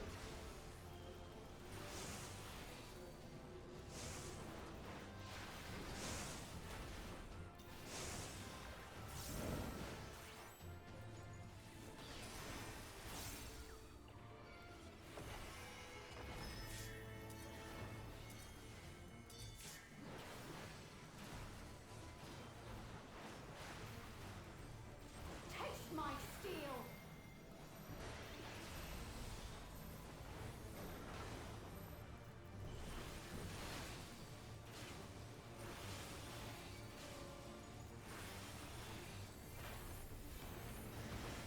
There is no escape! Surge!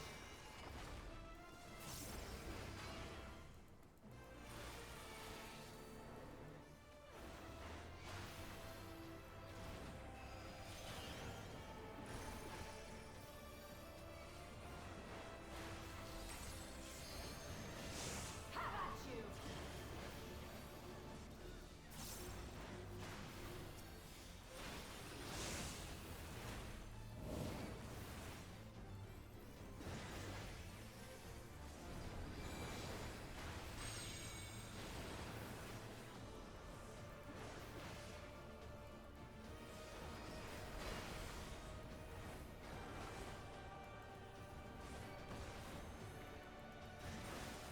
Fall!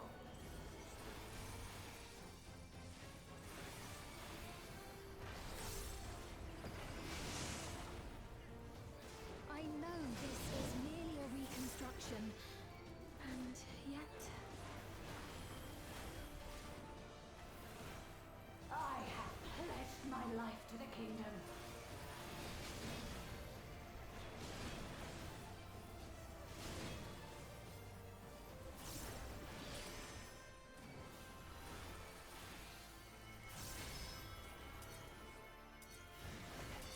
Have at you!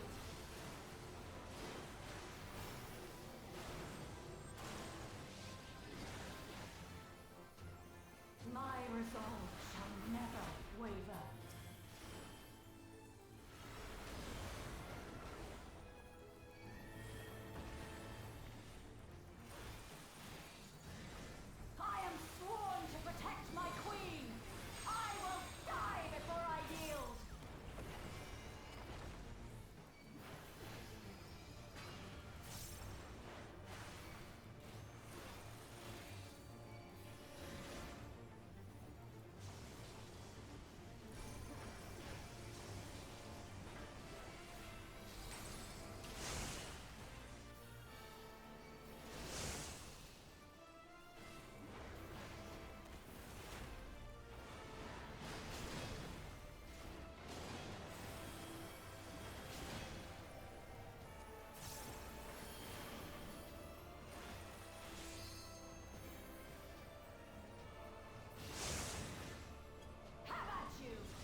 my queen. I have failed you.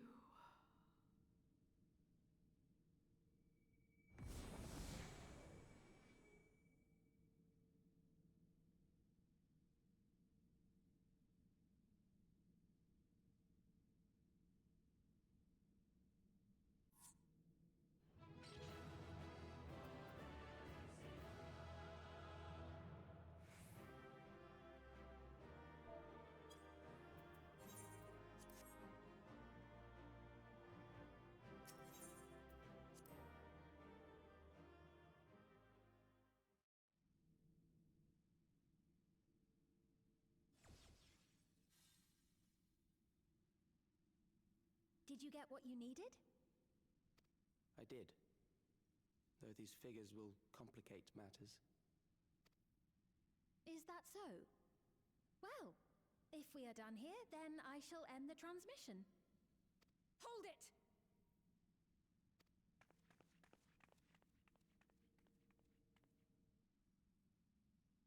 If you have no scruples about thus defiling the memories of Zelenia, then there is no way we will ever see eye to eye.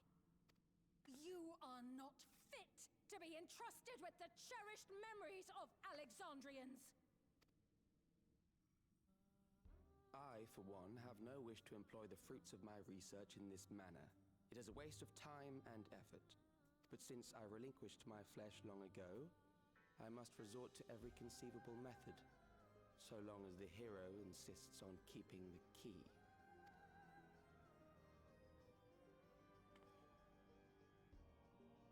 Why do you so oppose our objective? With the key, we would be able to harvest ether from other reflections and bring forth more endless. We could give this chance to evolve not only to the people of the Ninth, but to those of the Source as well. I see no reason why you should reject such a boon.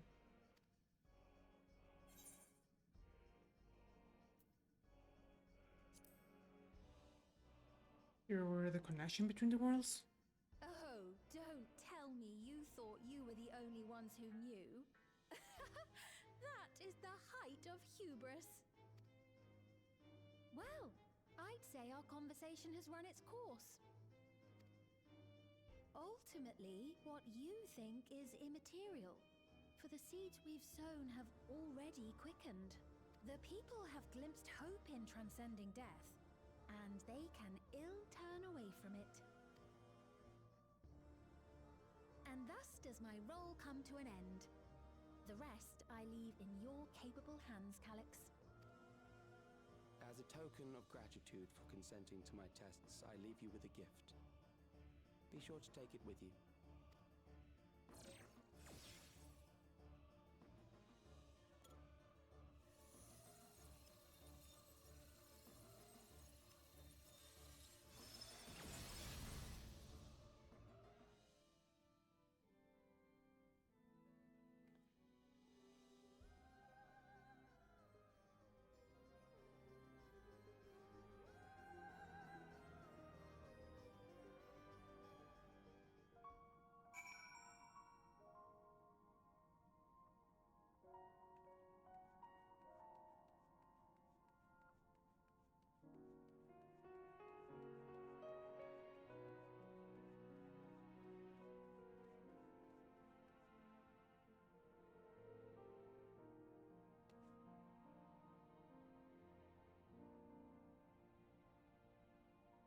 I'm honestly... Evidently we're going to take it. I know we're going to take it because that is what always moves the story along, but this stinks of crap. Selenia was kind, but she could be stern. A pillar of strength when I ascended the throne in troubled times. Not only did she protect me, but she also buoyed my spirit whenever I threatened to buckle under pressure. By preserving her memory and honor, you've done more for me than you could know. Thank you, Take.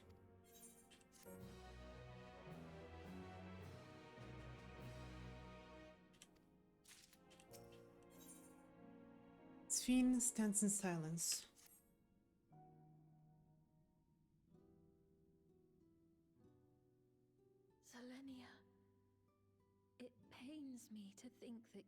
gone too.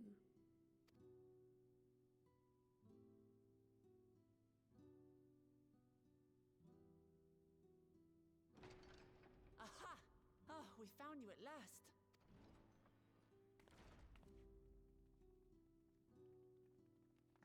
You had us quite worried when you suddenly disappeared. What in the world happened?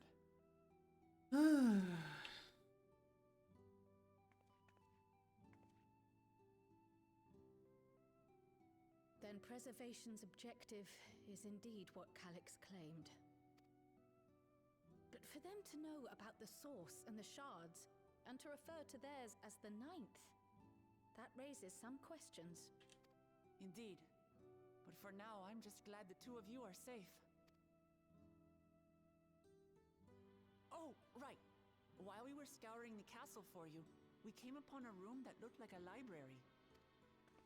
By learning about the Alexandria of old, we may gain valuable insights into preservation. Might we take a number of books with us?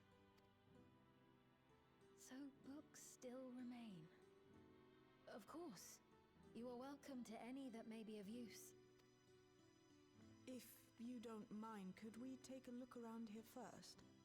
I'm especially curious about the area over by the throne.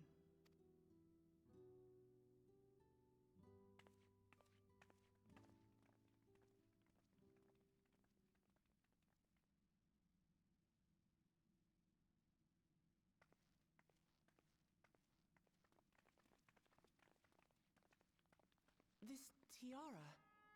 It was hers. The Endless Fiend's. What's it doing here? It's a type of regulator, I believe. It contains the data of the Endless Fiend's memories. Calyx likely used it to create the simulant. Which means that as long as the tiara is in our keeping, we shouldn't need to deal with any more simulants.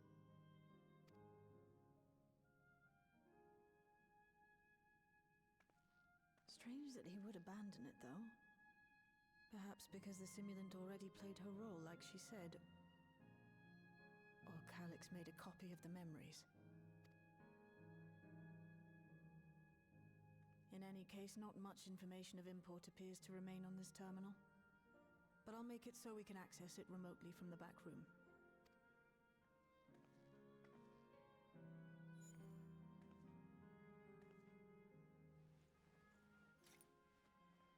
This contains the memories of another me. The tale of her journey as Queen of Alexandria. Might I hold on to this tiara? You may examine it whenever you wish, of course. I'd much rather she holds it rather than me. I have a feeling that it's intended as another trap or some way to gather information from us. It would be for the best, I think. Does that work for you, Shale? No objections from me. All right, I'm finished. Let's head to the library, and then back outside.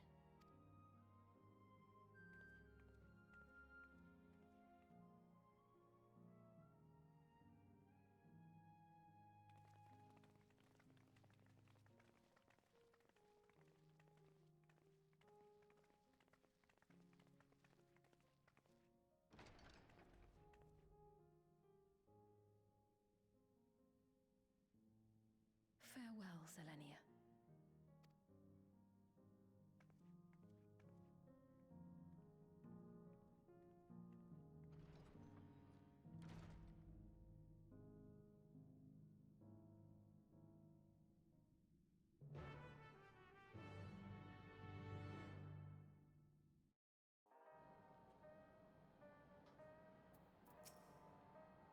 Simulant gave the impression that she wouldn't be back, but I suppose only time will tell.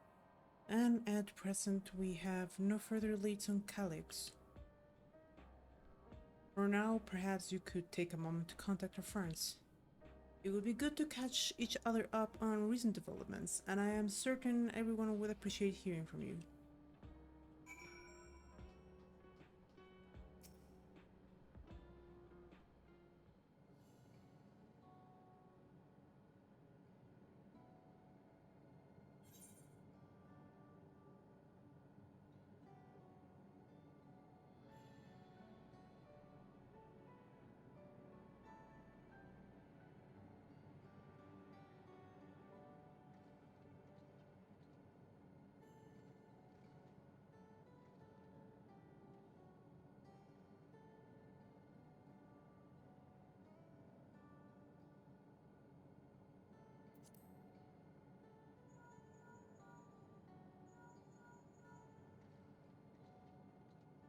If it isn't all good, is something the matter?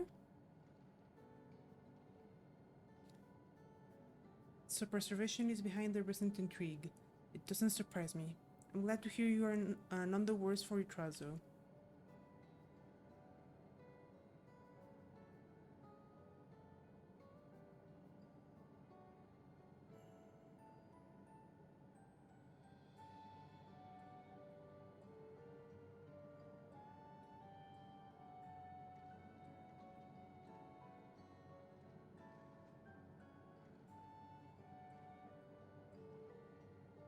For myself, I just concluded a meeting with Gosan. I'll tell him about the cure for living sickness and we form a tentative plan to treat all those who are stricken. I'm now otherwise unoccupied, so I shall take a look around the government sector to see if aught is amiss. And if this Calyx is obsessed with the key, then I ought to be studying it in earnest as well.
What did the others have to say, if I may ask?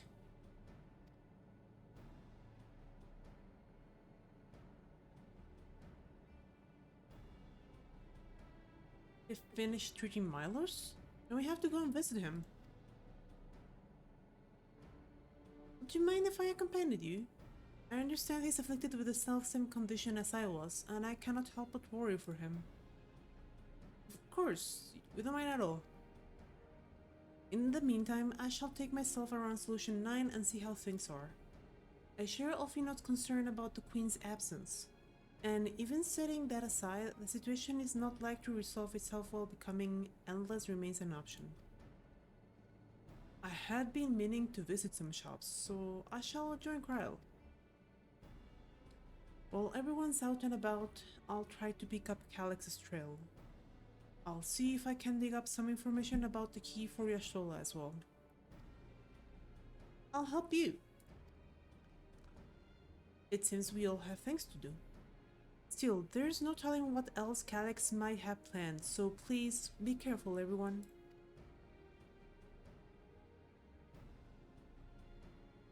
Right, let's go to Miles' apartment.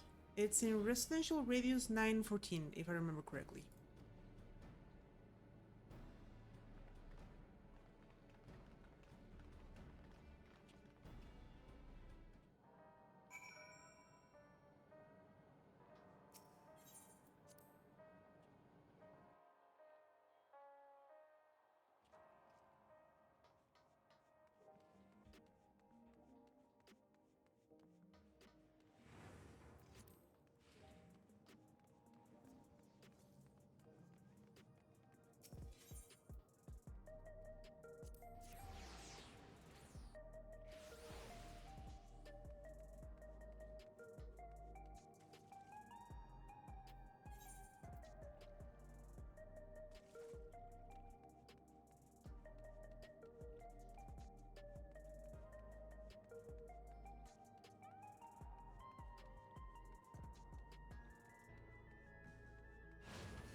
Over there, I guess?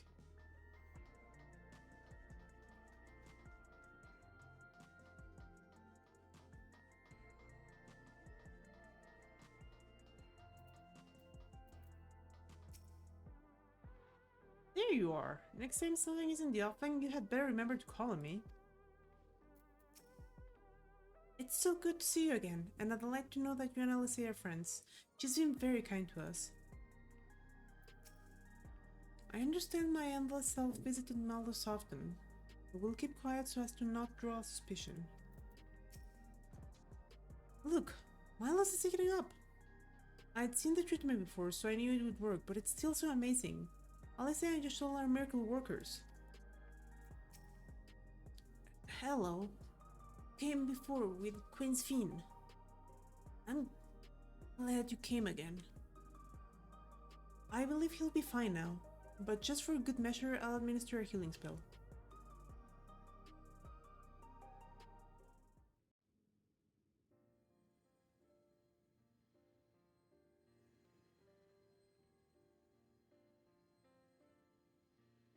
I once hoped that Milos at least might be made an endless. Then he wouldn't need to suffer anymore. You feel different now? Thanks to Alize, Milos is on the road to recovery. He can grow up and live a normal life. And I want to be there with him every step of the way. To grow old with him as his mother and not something else.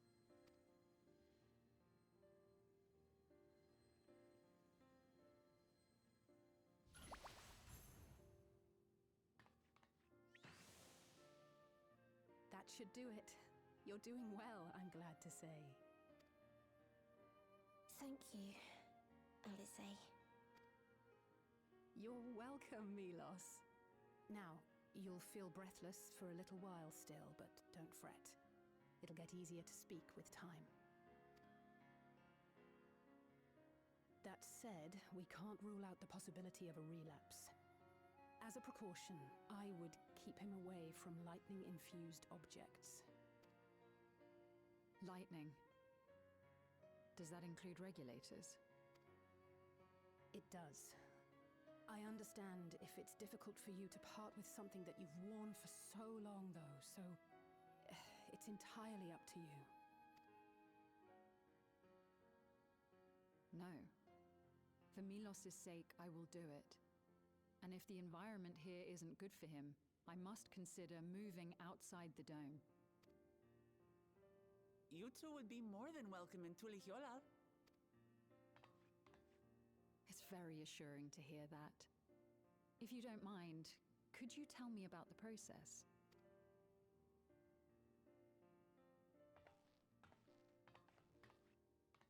I'm happy. I can talk again. Before, I couldn't even thank my mother for caring for me. But now we can talk lots. I can tell her that I'm happy. That I like it when she strokes my hair. Your mother is happy to talk to you as well, I'm sure. Queen's Fiend always cheered me up. Always said that she would cure me. Today, I'll practice walking with Mother. And next time, I'll go and visit you.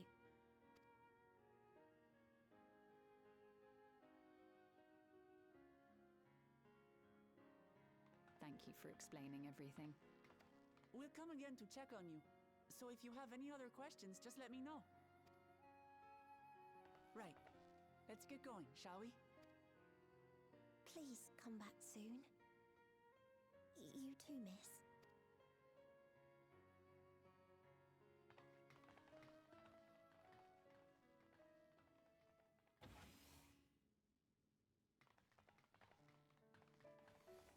It's good to see Milos doing so well.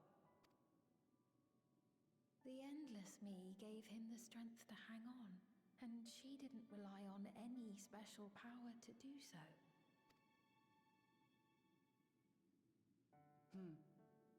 She wanted her people to be happy. If Even though we had to fight, her love for them was very real, and it reached Milos. I wish to be there to watch him grow as well. To make my way beside the people of Alexandria. In the name of his evolution, Calyx has wrought much unease and misery, and I cannot condone his path. No, I shall forge ahead on a path of my own, one that honors the memory of my other self.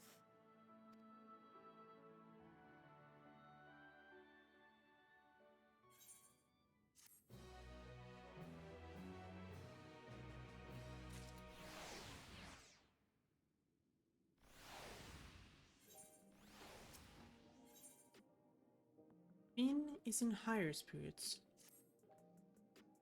Milos is a kind and brave boy. It did me well to see him. One day, I hope that I can speak with him about my other self. Come, let us return to the back room. And on the way, let us pick up treats for our friends, a little gift to show our appreciation for their hard work.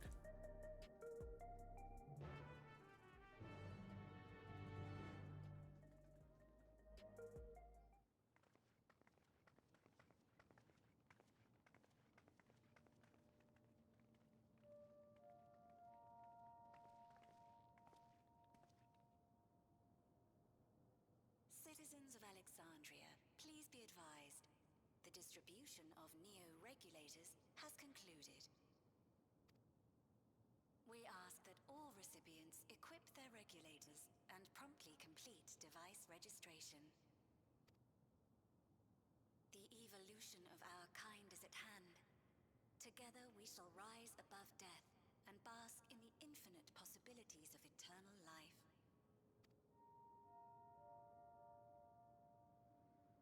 What is this? Evolution? What evolution? Those with neo-regulators will become endless, apparently. You mean there's no more? Well, don't you feel lucky? Don't look at me like that. Queen's Fiend said there were only so many.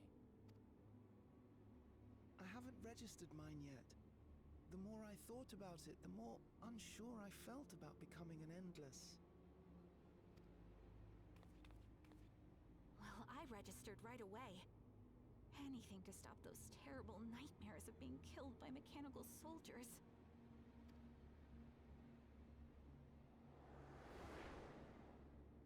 Ultimately, what you think is immaterial, for the seeds we've sown have already quickened. The people have glimpsed hope in transcending death, and they can ill turn away from it.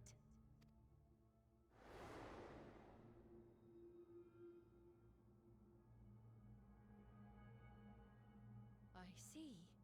The terror of their first encounter with death still lingers in their hearts. Having previously been spared even the idea of it, they know not how to handle the emotions. The funeral was meant to give everyone the chance to come to terms with loss, to grieve and move forward together.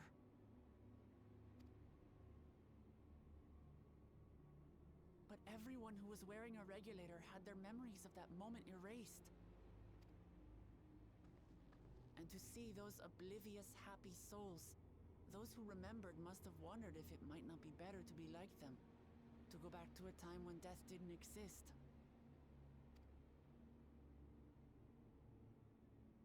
And now they've been presented with the chance to do just that by becoming an endless. It's not hard to see why they would consider it. If this fear of death continues to spread among the people, what will become of Alexandria?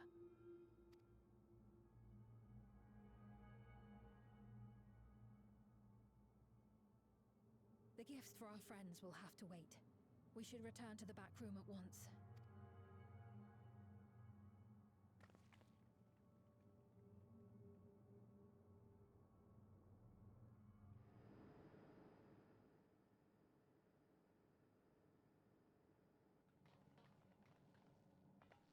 Oh, you're safe. That broadcast had us worried. The entire populace is on edge. So Alphino and the others are still out there. We have a situation on our hands! A civilian has been killed by a mechanical soldier here on Trueview. Wayakwe is on the scene and reports that the problem unit has been subdued by another sentry. That doesn't make sense. Only someone with the King of Resolve's authority could order a soldier to do that.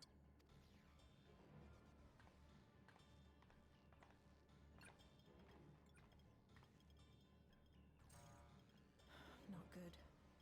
I tried to check the status of the authority but was blocked from the core system. Given recent developments, I'd wager that Calyx is responsible for this.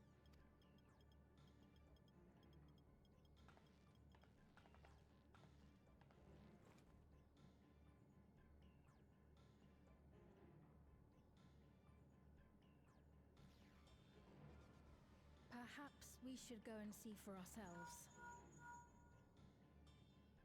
It's me. There's been an incident in the outskirts. A mechanical soldier attacked a local resident for no apparent reason. Fortunately, several nearby hunters dealt with the rogue machine, so everyone is safe. But if other soldiers were to... Wait. Is that... Oh gods. What? More hostile sentries are bound for the settlement. I'll try to lure them away and then lose them somehow.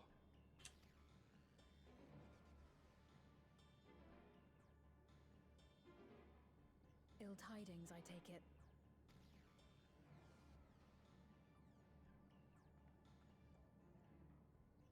In the outskirts, too? You'll go and help Erenville, won't you? We couldn't forgive ourselves if he came to harm.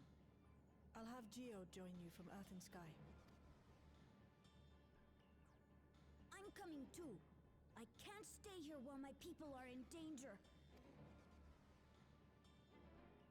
Let's go.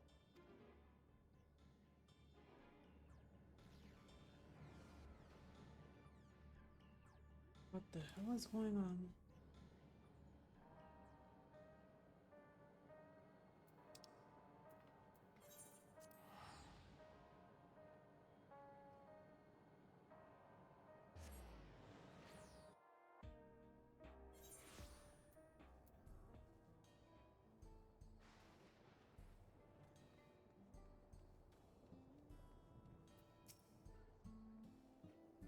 Things have settled down here, but I still see no sign of Erenville.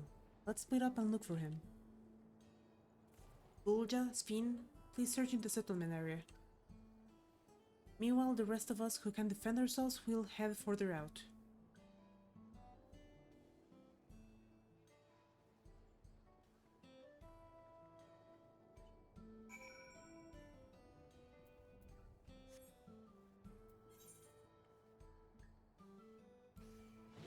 Oops.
That was a close call.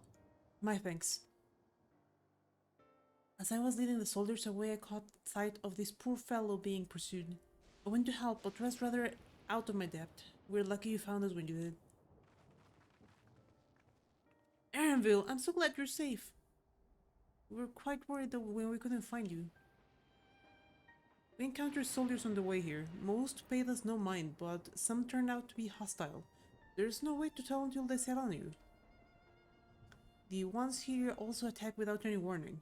If I hadn't been paying attention, it could have ended badly. Hopefully the others were able to escape. We should return to the outskirts and take stock.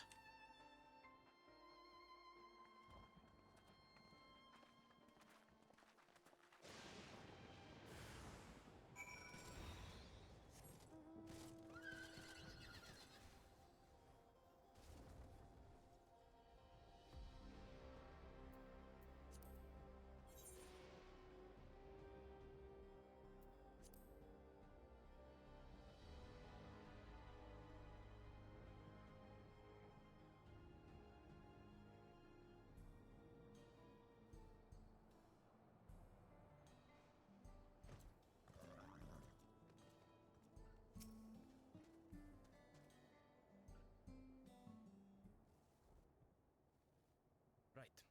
We're none the worse for the wear. But let's see what the situation is here. Geode and his people came and joined us while we were searching for you. After which we happened to encounter Malachite.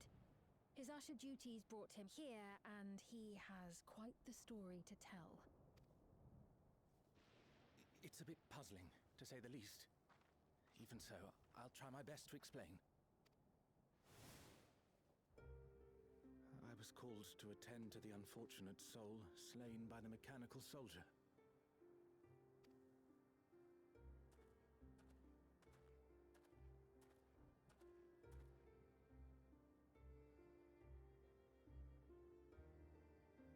Yet, when I arrived, I found no body, only a pile of dust, which the wind quickly scattered.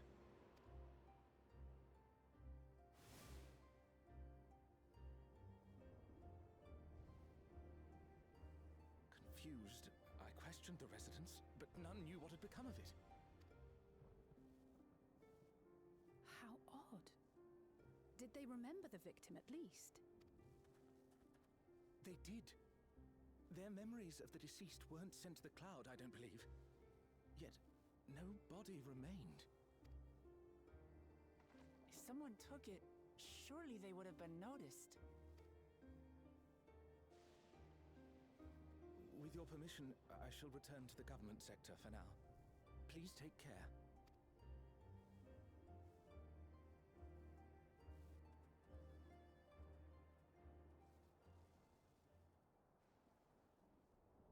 This is terrible. Why would they make the soldiers do this? If preservation is behind the attacks, I fear this won't be the end of it. All the Neo-regulators have been distributed, and potentially 5,000 Endless are about to be born. What does Calyx hope to achieve with these killings? Does he seek to frighten people into registering them? Or perhaps...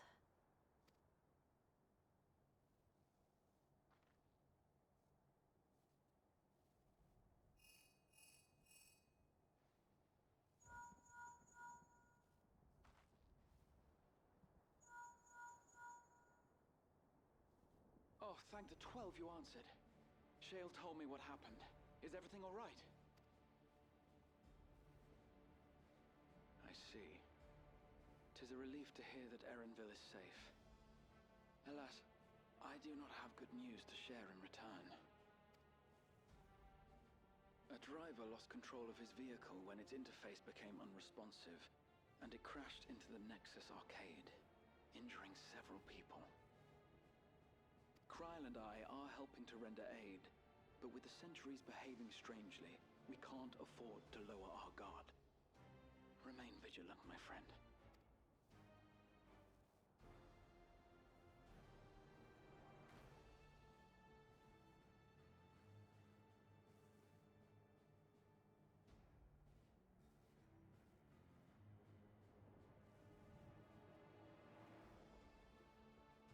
I just received word from the back room.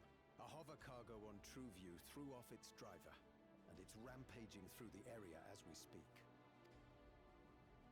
Alphino had a similarly troubling report for me. Apparently, a riderless machine in the government sector came to life near a crowd clamoring for neo-regulators. It proceeded to mow down several citizens, causing serious injuries. This is a tragedy. We must go and help the people.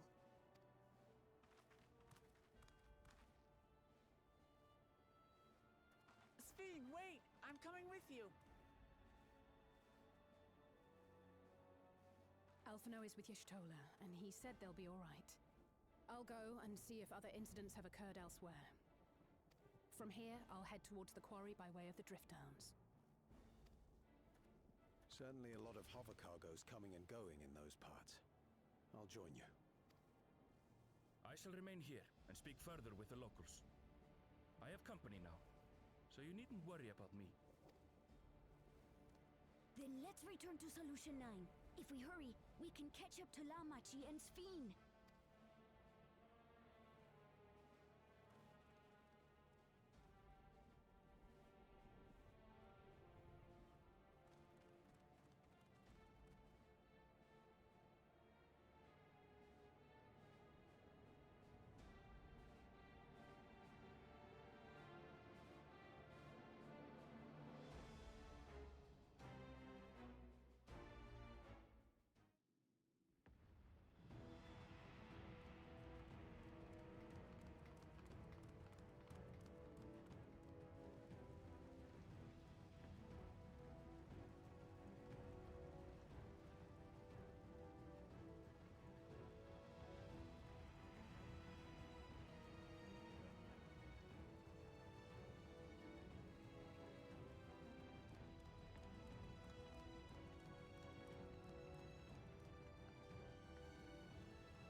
Sphene's gone ahead. I leave her with you.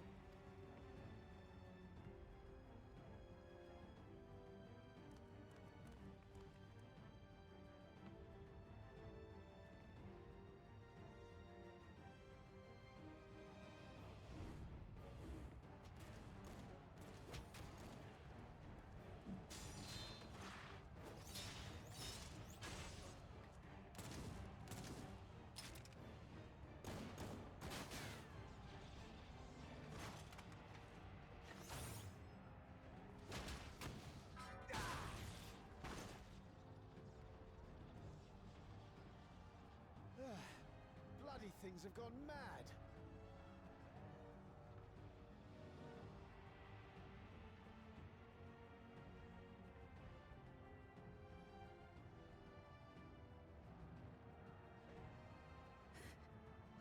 Why is this happening?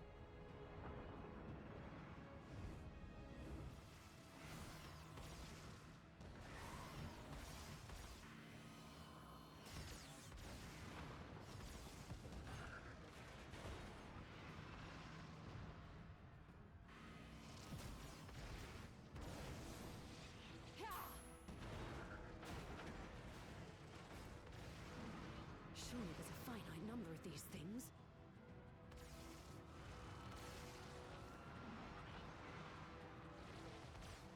Everyone, please try to remain calm and make your way to resolution! This is just like before, when Zeralja unleashed the soldiers on us. I don't have any souls left. I don't want to die. I don't want to die.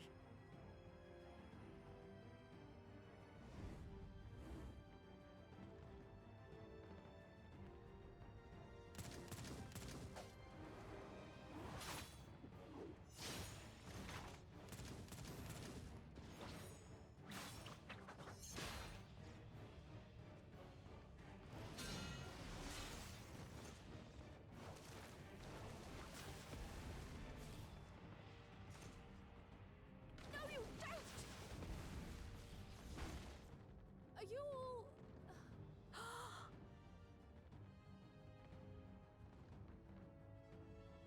No! No! Why did you do that? Why? You can't just leave me alone like this!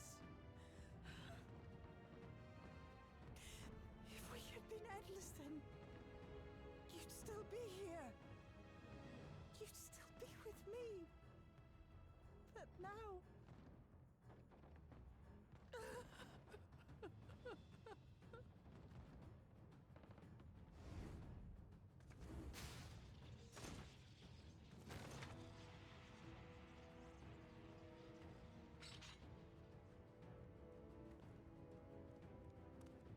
Are you alright?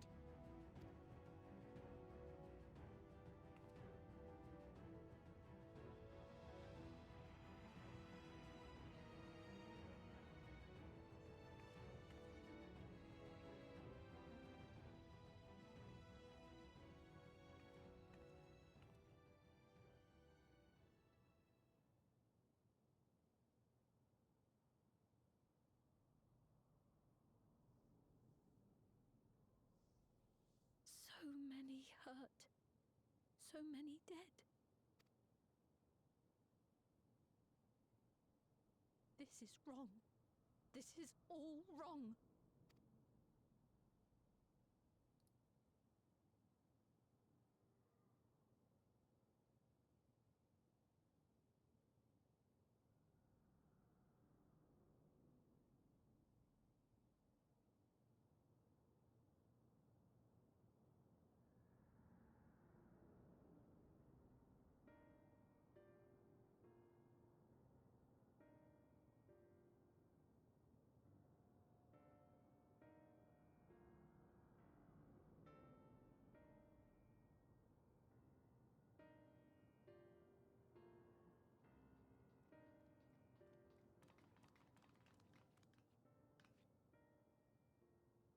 Thank the 12 you are all unharmed.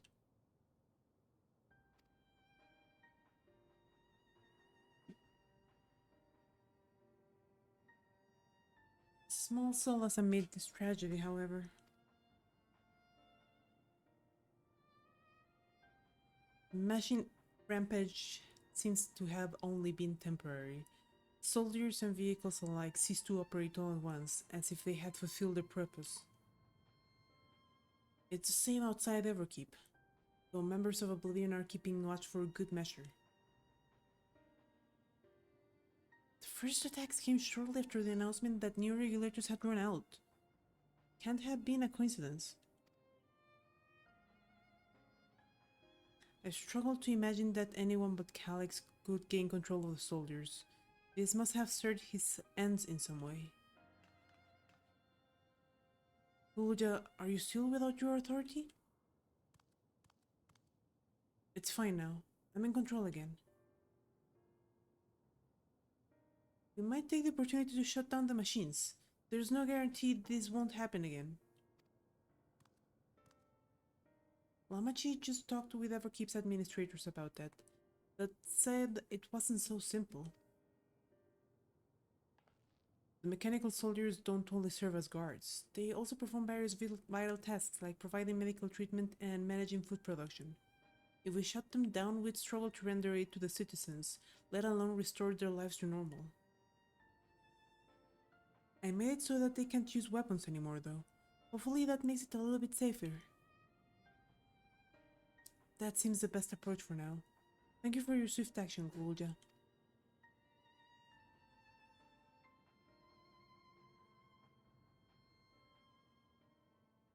This powerlessness.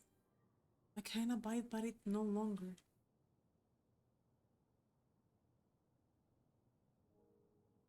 No matter how much hardship and loss, we could endure it if there was but happiness at the end.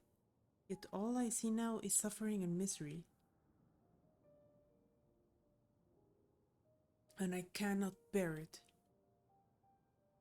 I want to protect the people. For their happiness I would do anything and everything. So please, please let me raid.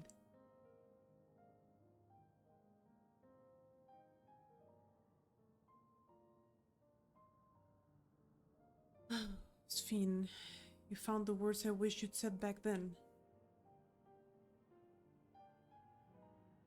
Our strength is yours, Sphene. Together we will get through this.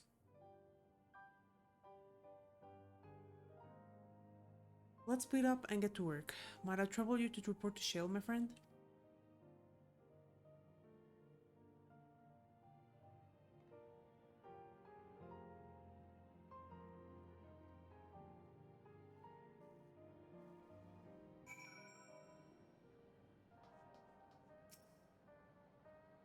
Malachite and his fellows are tending to the disease. His trauma must make the work difficult, but he's determined to do what he can. Couriers and cleaners are clearing away the wrecks of vehicles and soldiers. It's the first step to getting things back to normal. It pains me that the people were made to suffer even more after so much hardship and tragedy, but you and yours saved many lives. I cannot thank you enough.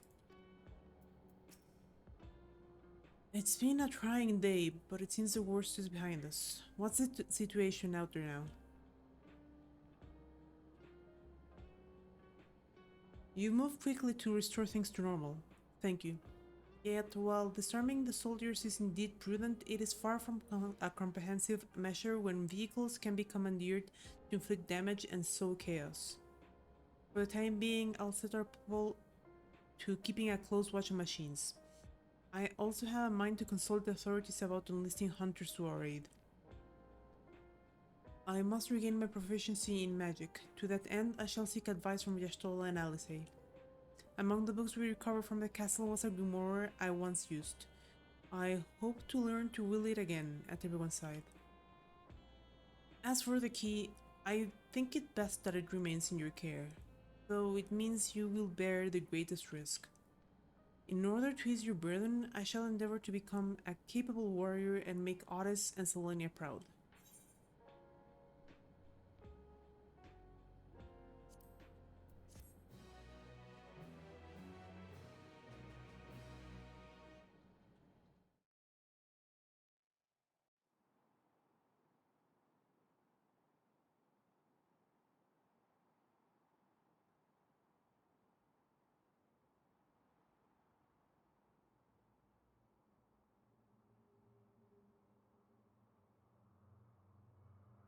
By illness weakened, by wounds unmade, by age decayed.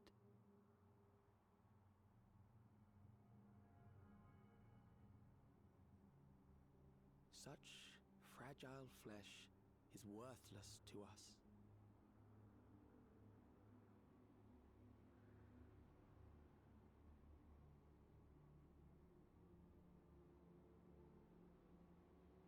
How mankind should evolve, shall evolve. I have already arrived at the answer.